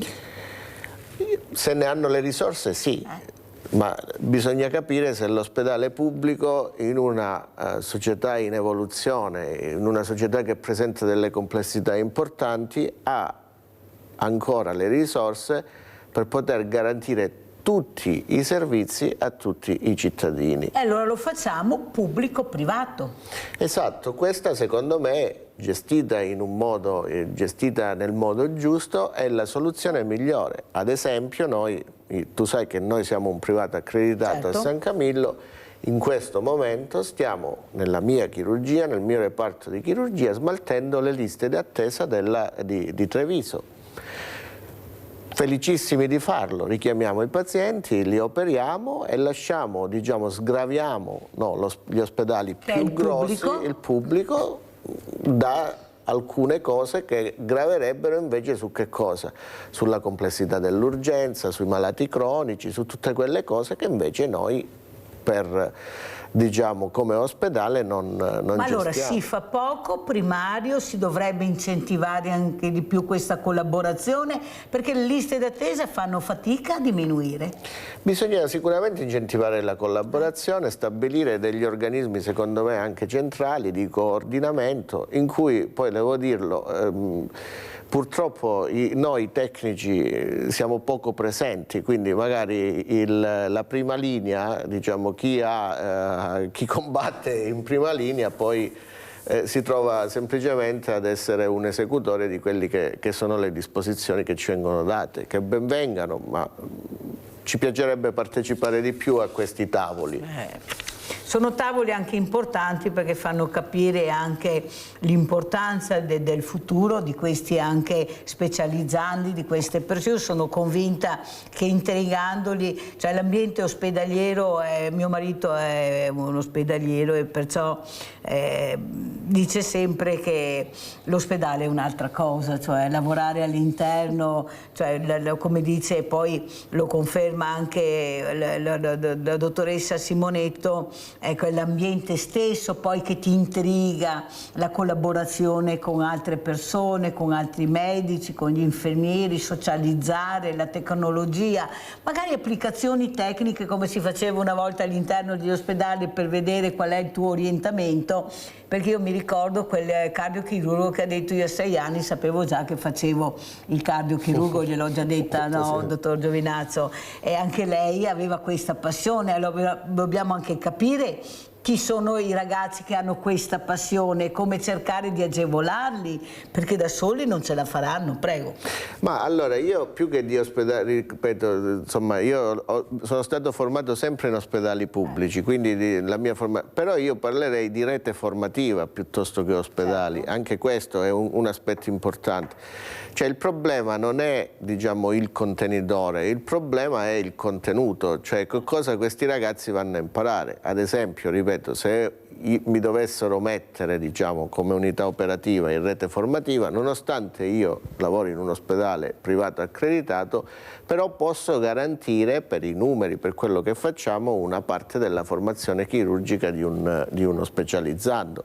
Nell'ospedale pubblico magari si può, diciamo, si può avere accesso a, come dice lei, a più tecnologie, come dici tu Mirella, no? più complessità, ecco, anche perché poi c'è pubblico e pubblico, perché Mirella, tu sai che una cosa è parlare di un ospedale hub, quindi un ospedale grosso, una cosa è parlare di un ospedale SPOC o un ospedale più piccolo, all'interno del quale comunque ci sono anche una certa limitazione di risorse. È diverso. Abbiamo Luisa da Legnago, poi continuiamo. Vai Luisa.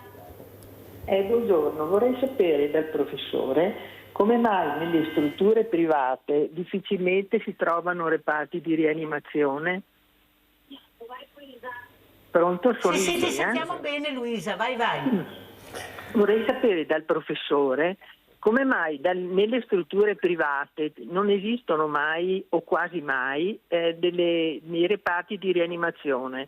E quindi i pazienti provenienti da strutture chirurgiche private dopo finiscono sempre nell'ospedale pubblico, che quindi ha tutte le spese, diciamo, maggiori.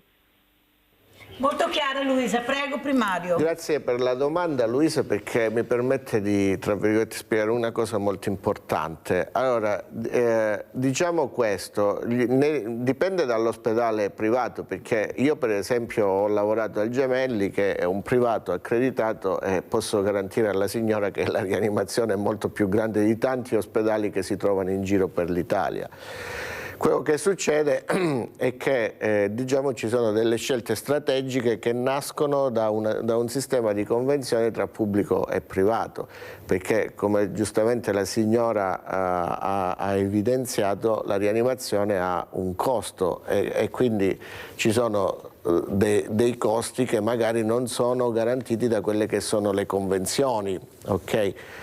Per questo che cosa si tende a fare? Si tende negli ospedali privati in cui non si ha la rianimazione a operare pazienti che non necessitano di rianimazione, cioè se io devo operare un paziente lo valuto complessivamente e mi rendo conto che se ha bisogno di rianimazione lo dirotto, scusate il termine, lo invio direttamente nell'ospedale pubblico.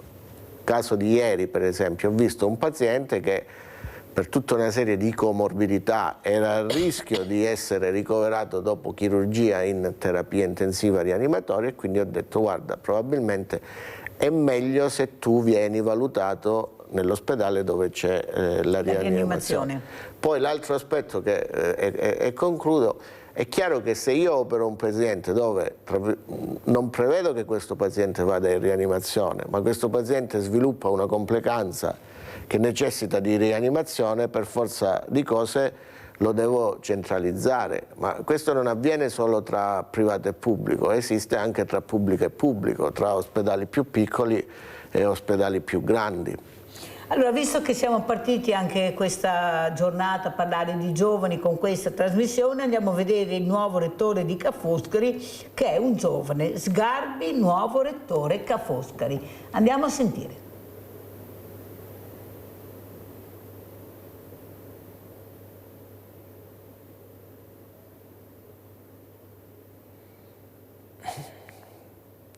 Non me l'aspettavo, ma è stato un lavoro di mesi per cercare di unire la comunità intorno a delle idee per il futuro di Ca' Foscari e per affrontare le grandi sfide che le università dovranno affrontare nei prossimi anni. Il mio primo passo è quello essenzialmente di fare una squadra che mi possa diciamo, aiutare a progettare una Ca' Foscari pensata in ottica multicampus. Noi qui adesso siamo nel campus scientifico di Mestre, ma abbiamo un campus anche a Treviso, abbiamo il campus diffuso di Venezia, hanno tutte esigenze diverse e particolari che vanno valorizzate. Marco Sgarbi, il nuovo rettore di Ca' Foscari fino all'anno 2031-2032, è pronto a prendere in mano il timone per affrontare le nuove sfide accademiche che si presenteranno. La competizione con le università telematiche e il calo demografico, queste sfide bisogna affrontarle con forza, cercando di valorizzare la qualità nel campo della didattica e della ricerca che ha Ca' Foscari e la sua capacità poi di trasmetterla con impatto sul territorio. Un lavoro che non guardi al futuro ma che lo costruisca. Questo credo che sia un aspetto fondamentale per le università. Le università non possono rincorrere il futuro, devono essere il motore per la trasformazione della società, quindi dobbiamo riflettere su come impostare la nostra didattica, la nostra ricerca in modo tale da risolvere i problemi che ci saranno appunto nei prossimi anni. Professore ordinario di storia della filosofia, Sgarbi, che succede a Tiziana Lippiello, è il più giovane rettore nella storia dell'Ateneo Lagunare. È un segnale anche perché la nostra università si deve occupare principalmente di formare le nuove generazioni che siano capaci di cambiare il mondo e cambiarlo in meglio, quindi credo che sia importante valorizzare da questo punto di vista anche i nuovi giovani ricercatori, le nuove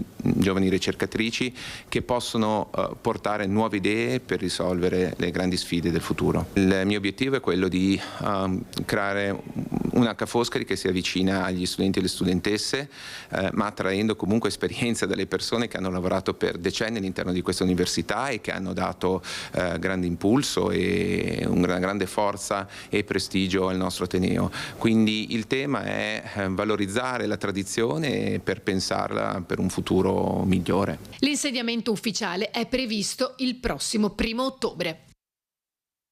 Ora, dottor Giovinazzo, cosa dice a questo giovane, ecco, non giovanissimo ma giovane, con le idee chiare, che ha voglia di rinnovamento, del cambiamento e punta sui giovani, il futuro? Prego. La prima cosa, benvenuto, finalmente dopo anni in cui i rettori venivano selezionati per anzianità, nel senso io mi ricordo sempre rettori anziani, no? Cioè persone comunque magari con una grossa esperienza, ecco, perché c'è questo falso mito in cui se una persona è anziana ha più esperienza, quindi conosce meglio le situazioni. Ma i giovani sono il futuro, una società che non punta sui giovani è una società morta, diciamo. E questo non significa abbandonare le persone anziane o, tra virgolette, non ascoltare la saggezza, però ecco, torniamo sempre alla prima linea, cioè la prima linea sono i giovani, sono loro che hanno delle idee, sono loro che hanno la voglia di fare, la voglia di innovare, la voglia di mettersi in discussione, perché chiaramente, come dire, io vedo sempre la vita come un imbuto, no? Cioè prima parti da tante strade, poi piano piano queste si stringono e le scelte diventano un po' obbligate. È come se io a un certo punto decidessi di fare, non so, l'ingegnere, insomma, si può fare tutto, però ormai il mio destino è segnato, il mio percorso è segnato, mentre mio figlio, che è molto piccolo, ha un mondo davanti, ecco, ci sono dei limiti temporali. E poi non dimentichiamoci che quello che è veramente il cambiamento è la capacità di non essere rigidi, no? La flessibilità che hanno i giovani, e poi i nostri giovani oggi sono una risorsa immensa, perché hanno accesso a un universo che fino a qualche tempo fa era impensabile, quindi benvenuto al Rettore, che sono sicuro, diciamo, proprio per la sua storia anagrafica non potrà fare che bene. Un'altra cosa che è importante, che voleva dire questa mattina, dottor Giovinazzo, qual è? È quello che, diciamo, in merito a questi eventi che noi stiamo facendo a San Camillo, l'ultimo è stato solo uno di una serie, quindi tra ottobre e novembre faremo altri 2 eventi, uno sulla stessa falsariga di quello che abbiamo già fatto. Questa volta parleremo di Caligola e Paolo di Tarso e li inseriremo nel contesto del fine vita. Caligola come mito, no, spregiudicato, non vuole morire, non si rassegna alla fine, e invece è Paolo di Tarso che l'accetta, perché tu sai, Mirella, che il fine vita in questo momento è un tema importantissimo. Pensiamo al testamento biologico, pensiamo alla donazione degli organi, pensiamo anche alle scelte che noi facciamo ogni giorno come sanitari che parlano con i pazienti. Anche qualche giorno fa ho avuto un incontro con una paziente che ha una certa età, un malato oncologico, alla quale ho detto: come ci comportiamo rispetto a questa malattia? Ci giochiamo la partita e quindi la aggrediamo, la curiamo, proviamo tutte le strade che sono possibili, oppure accettiamo dignitosamente che siamo arrivati allo stop? Ecco, quindi questi sono temi all'ordine del giorno che tutti noi viviamo, sia sanitari sia persone comuni, tu nelle tue trasmissioni, e vogliamo che le persone vengano da noi a San Camillo e parlino di queste cose con noi, che diciamo non più un tabù, ma bisogna parlarne. Certo, Abbiamo Luciano da Desenzano. Luciano, veloce perché sono quasi in chiusura, vai. Un minuto, Mirella, ciao, buongiorno al dottore. Ciao. Niente, io non è perché ho lavorato in ospedale, ma sono stato 2 o 3 volte dal 2010 a una clinica qua vicino a Salò, no? Clinica privata, e di notte una centinaia di pazienti, no? Tutti autonomi. Un infermiere, Mirella, dovrebbero dare in mano, tra parentesi, ai privati tutti gli ospedali. Se lo Stato spende 100, loro spendono 70 e guadagnerebbero anche. Vi saluto, grazie, buongiorno. Grazie a te, caro Luciano. Salutiamo anche Desenzano, prego. Beh, io non so quanto spende il mio vicino, diciamo, perché questi poi sono argomenti, i bilanci di un ospedale, di un'azienda sanitaria, sono argomenti molto complessi. Però posso dire una cosa, che penso che tutti i soldi che vengono spesi in salute sono soldi spesi bene. Quindi io non penso che noi dobbiamo, come dire, pensare al risparmio. È chiaro che lo spreco è un'altra cosa, perché non dobbiamo sprecare, perché sappiamo che viviamo in un'epoca in cui le risorse sono limitate, non sono infinite. Però ecco, questo, quello che posso dire, io dovunque ho lavorato, sia nel pubblico che nel privato, personalmente ho visto spendere per la salute delle persone.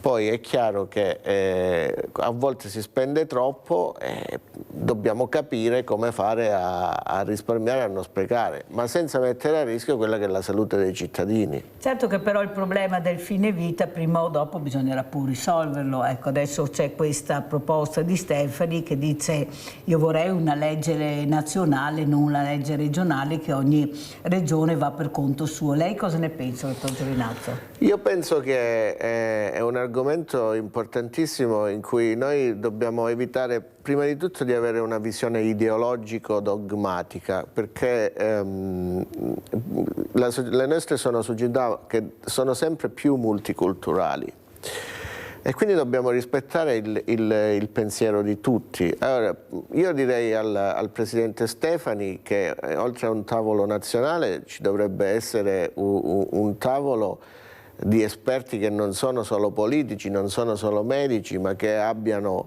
siano dei bioetici e che possano essere rappresentativi di tutte quelle che sono le culture e le sensibilità della società civile, perché altrimenti non se ne esce fuori.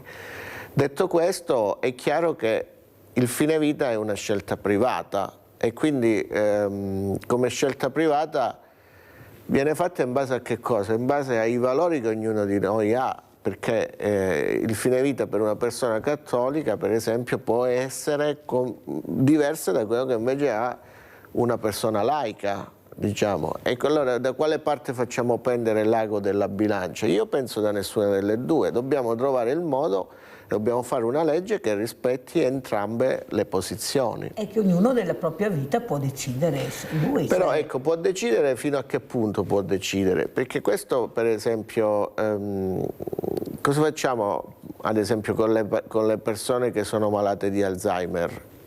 Decidiamo che le sopprimiamo perché sono un costo per la società? In ragione di che cosa? E anche là il fine vita, quello è un tema. Allora, diverso per esempio il paziente oncologico terminale. Poi cosa significa fine vita? Significa parlare di eutanasia? E l'eutanasia che cos'è? L'eutanasia passiva, l'eutanasia attiva? Quando la scegliamo? In uno stato di consapevolezza oppure la può scegliere qualcuno per noi? Ma appunto questi tavoli dovrebbero servire, anche questi convegni come state facendo voi, a far capire anche chi ascolta, chi ha anche delle proposte e ognuno di noi come la vede, perché bisogna ascoltare, come dice lei, un po' tutti, però poi tirare le conclusioni, perché poi alla fine devo essere io che decido oppure delego un familiare che decida per me nel caso sì. Anche questo dovrà essere fatto, perché se io non sono più in grado, come dice lei, perché all'improvviso succede qualcosa, io devo avere qualcuno che decide della mia vita, o no? Certo, quella può essere una soluzione, però anche là è un tema delicato, perché io questo familiare magari lo delego in uno stato di salute, quindi in uno stato di coscienza, di consapevolezza, però poi le mie condizioni cambiano, le mie circostanze cambiano. Ma una volta che deleghi, perché sennò non ne vai più fuori, perché allora se delego, dopo mi ritiro, nel momento che fai una delega deve essere un testamento, come il testamento biologico. Ma no? Io penso che, diciamo, io non sono molto d'accordo sulla delega, io sono d'accordo sulla decisione in uno stato di salute, che è un concetto diverso. Sì. Poi la delega, diciamo, non c'è bisogno di delegare, io nel mio stato di salute decido io. Poi quando arriverà il momento, anche perché queste sono cose che sono già presenti in molti stati europei, ad esempio in Gran Bretagna funziona un po' così, no? C'è si chiama Advanced Care, cioè tu in uno stato di salute decidi quello che vuoi fare nel momento in cui ti trovi in una condizione terminale, che è diverso da una condizione di cronicità, ad esempio, che sono due cose diverse. Ma perché in Italia è sempre così difficile? Cioè in altri stati si riesce a fare, qui noi non riusciamo mai a fare niente, dobbiamo aspettare leggi su legge, governi, uno va da una parte, poi all'interno del governo si dividono. Io sono convinta invece che quello che sta dicendo... Perché non può essere una scelta politica. Esatto, non può essere una scelta politica. Il fine vita non può essere il frutto di una legge imposta dalla politica. Il fine vita deve essere il frutto di una discussione nella società civile che suggerisce alla politica qual è la migliore soluzione, perché altrimenti non ci si metterà mai d'accordo per tante ragioni. Senta, dottor Giovinazzo, ormai manca un minuto, come ci saluta, cosa vuole dire?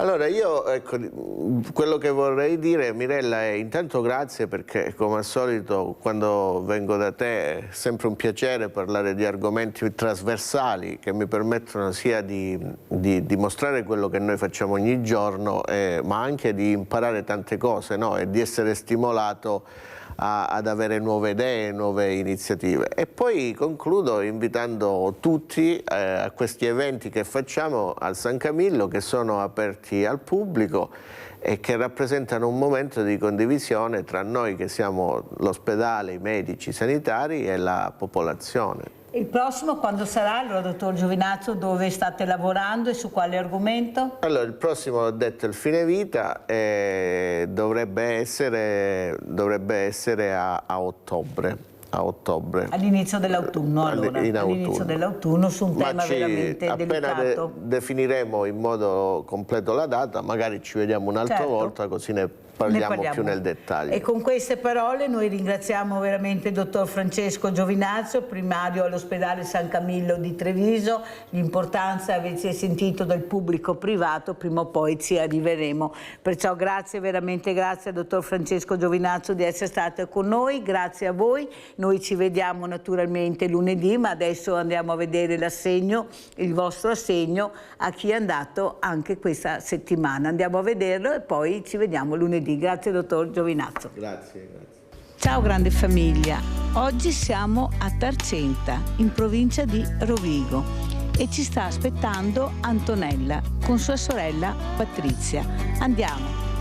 Eccole qua, eccole. Ciao Patrizia. Ciao. Buongiorno. Ciao cara. Come stai? Stai bene? Bene, sono contenta. Ciao Antonella. Ciao cara. Ciao. Ben arrivata. Grazie cara. Allora venite qua vicino a me, tu vieni di qua. Ecco qua. In mezzo alla Mirella. Allora Antonella, cosa è successo? Tu mi hai richiamato dicendoti io sono disperata. Proprio disperata. Tu hai anche un grande problema, hai una sorella con grandi problemi che tu stai cercando di aiutare. Purtroppo è mancata la mamma ed è successo il patatrac. Non avendo più il sostegno della mamma con la sua pensione, tu non riesci a trovare lavoro ed è crollato il mondo. Tua sorella ha bisogno anche lei di aiuto. Ma allora le amministrazioni come si comportano? Cioè, tu vai dai servizi sociali? Io ci vado, niente Mirella, che mi devo arrangiare.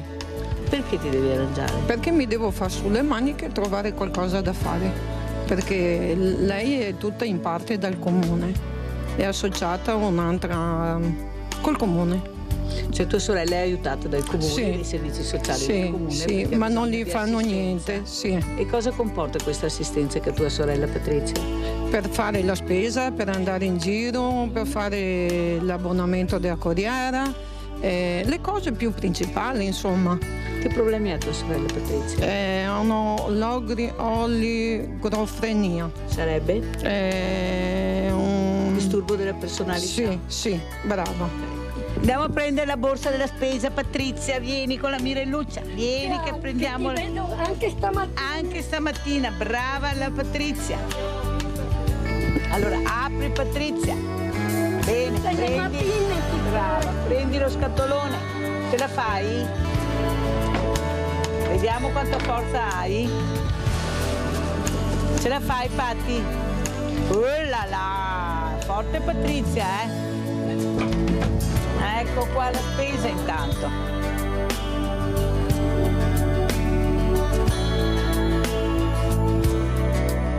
Messo, eccoci qua, dall'Antonella e la Patrizia, con le bollette già in prima fila. Sono tanto emozionata. È un grande aiuto da voi, da Rete Veneta, tanto. Allora Antonella, adesso speriamo che vada in porto questo reddito di cittadinanza abbinato a un lavoro. Quanto importante è questo reddito di cittadinanza? Per me tanto, lo spero, al più presto. E spiegalo a quelle famiglie che dicono mamma prendete l'assegno, non fate niente, non va così. No, invece sono importanti, sono, perché io li guardo tutti i giorni, li guardo, sono venuta, sono stata contenta di venire su. Brava. Ho fatto un bel viaggio. Bene. Ho voluto conoscerti. Bene, allora Antonella, chi non vuole capire cos'è che vuoi dire di questo aiuto, tanti dicono non si fa, questa è sussistenza, nel senso che loro dicono che noi diamo questo assegno che si verrà dato del reddito di cittadinanza, però bisogna trovare lavoro. Bisogna e non così. trovare. Però questo è abbinato a un lavoro, lo spieghiamo. Sì, lo so, perché sono in cerca io, sto tutti i giorni andando in cerca. C'è un amico mio che mi porta, perché io sono a piedi, non ho la macchina, invece l'amico mio c'ha la macchina, e quindi se troviamo qualcosa, bene avvenga per me e anche per lui. Ma con tutta questa agricoltura che c'è qua, come mai non riesci a trovare niente? Qua non c'è niente, Mirella. Non vieni assunta? No. Adesso ho visto anche sul mio telefono, l'hanno detto anche per televisione, che c'è Badia Lendinara, Fiesso, Rovigo, qua a Ficarolo, c'è un posto in campagna che anche proverò ad andare anche lì, anche se ho la schiena con i miei problemi, perché ho dei problemi anch'io di Cercano del lavoro. 300 persone in agricoltura a raccogliere frutta, mele, pere. Allora tu andrai a vedere, Sì, e poi ci farai sapere cosa ti hanno detto, te lo perché noi faccio ci teniamo a queste cose. Sì, Bene. Mirella, Allora, assolutamente. Guardate la Patrizia che contenta che è tirar fuori la borsa della spesa. Ma quanto contenta sei, Patrizia? Tanto, perché sono venuta in viaggio e avevo voglia di vederti. Ecco. Di conoscerla soprattutto. Di conoscerla. Mirella. Allora, Antonella, tu hai detto la pasta è buona. Buonissima. Perché l'Antonella, quando ha potuto, accompagnata sempre da una persona, è venuta a farsi la spesa al Banco Solidale. Col mio Ma capite compagno. bene che è lontanissima. Sì. E perciò oggi siamo venuti. E anche una spesetta, perché insomma oltretutto io non guardo la spesa, però la faccio volentieri, la faccio col cuore. Ecco, vedi. Perché oltretutto per Mirella questo è d'altro. Perché è un aiuto grandissimo con Rete Veneta, grandissimo. Allora questo è l'assegno della grande famiglia. Sono agitata. Sei agitata? Sì. E Perché- spero che ti aiuti, perché qui vediamo le bollette da pagare. Ecco. Ecco, questa casa non è tua. Non è mia, è del latte, perché ci sono anche i bollettini del latte. Però vi fanno un po' respirare latte, oppure è pesante? È pesante, pressante, sì. Nel senso che Poi devi guardare anche agli occhi al cielo, guarda Mirella, che non è una casa salutabile. Non è una casa risanante. E questa gliel'ho detto un mucchio di volte, Mirella, anche al latte, sono andata a fare i solleciti tante volte, mi hanno detto che non ci sono soldi in comune per farla, sono venuti anche a vedere quanto potrebbe costare il colore e tutto quanto per risanarla, e la Franca in comune mi ha sempre detto: Antonella, non ci sono soldi, per il momento è così, basta. Allora, cosa vuoi dire alla grande famiglia di Rete Veneta? Sono contenta che sei venuto. Cara. E tu, Antonella, cosa vuoi dire alla grande famiglia di Rete Veneta? Che è una grande famiglia per me, è un grande aiuto, un grande sollievo. E il tuo sindaco cosa vuoi dire? Il sindaco gli dico solo che anche lui mi dovrebbe dare una mano grande. Perché hai il problema? Soprattutto della Patrizia, che ho una sorella disabile. Ho una sorella disabile.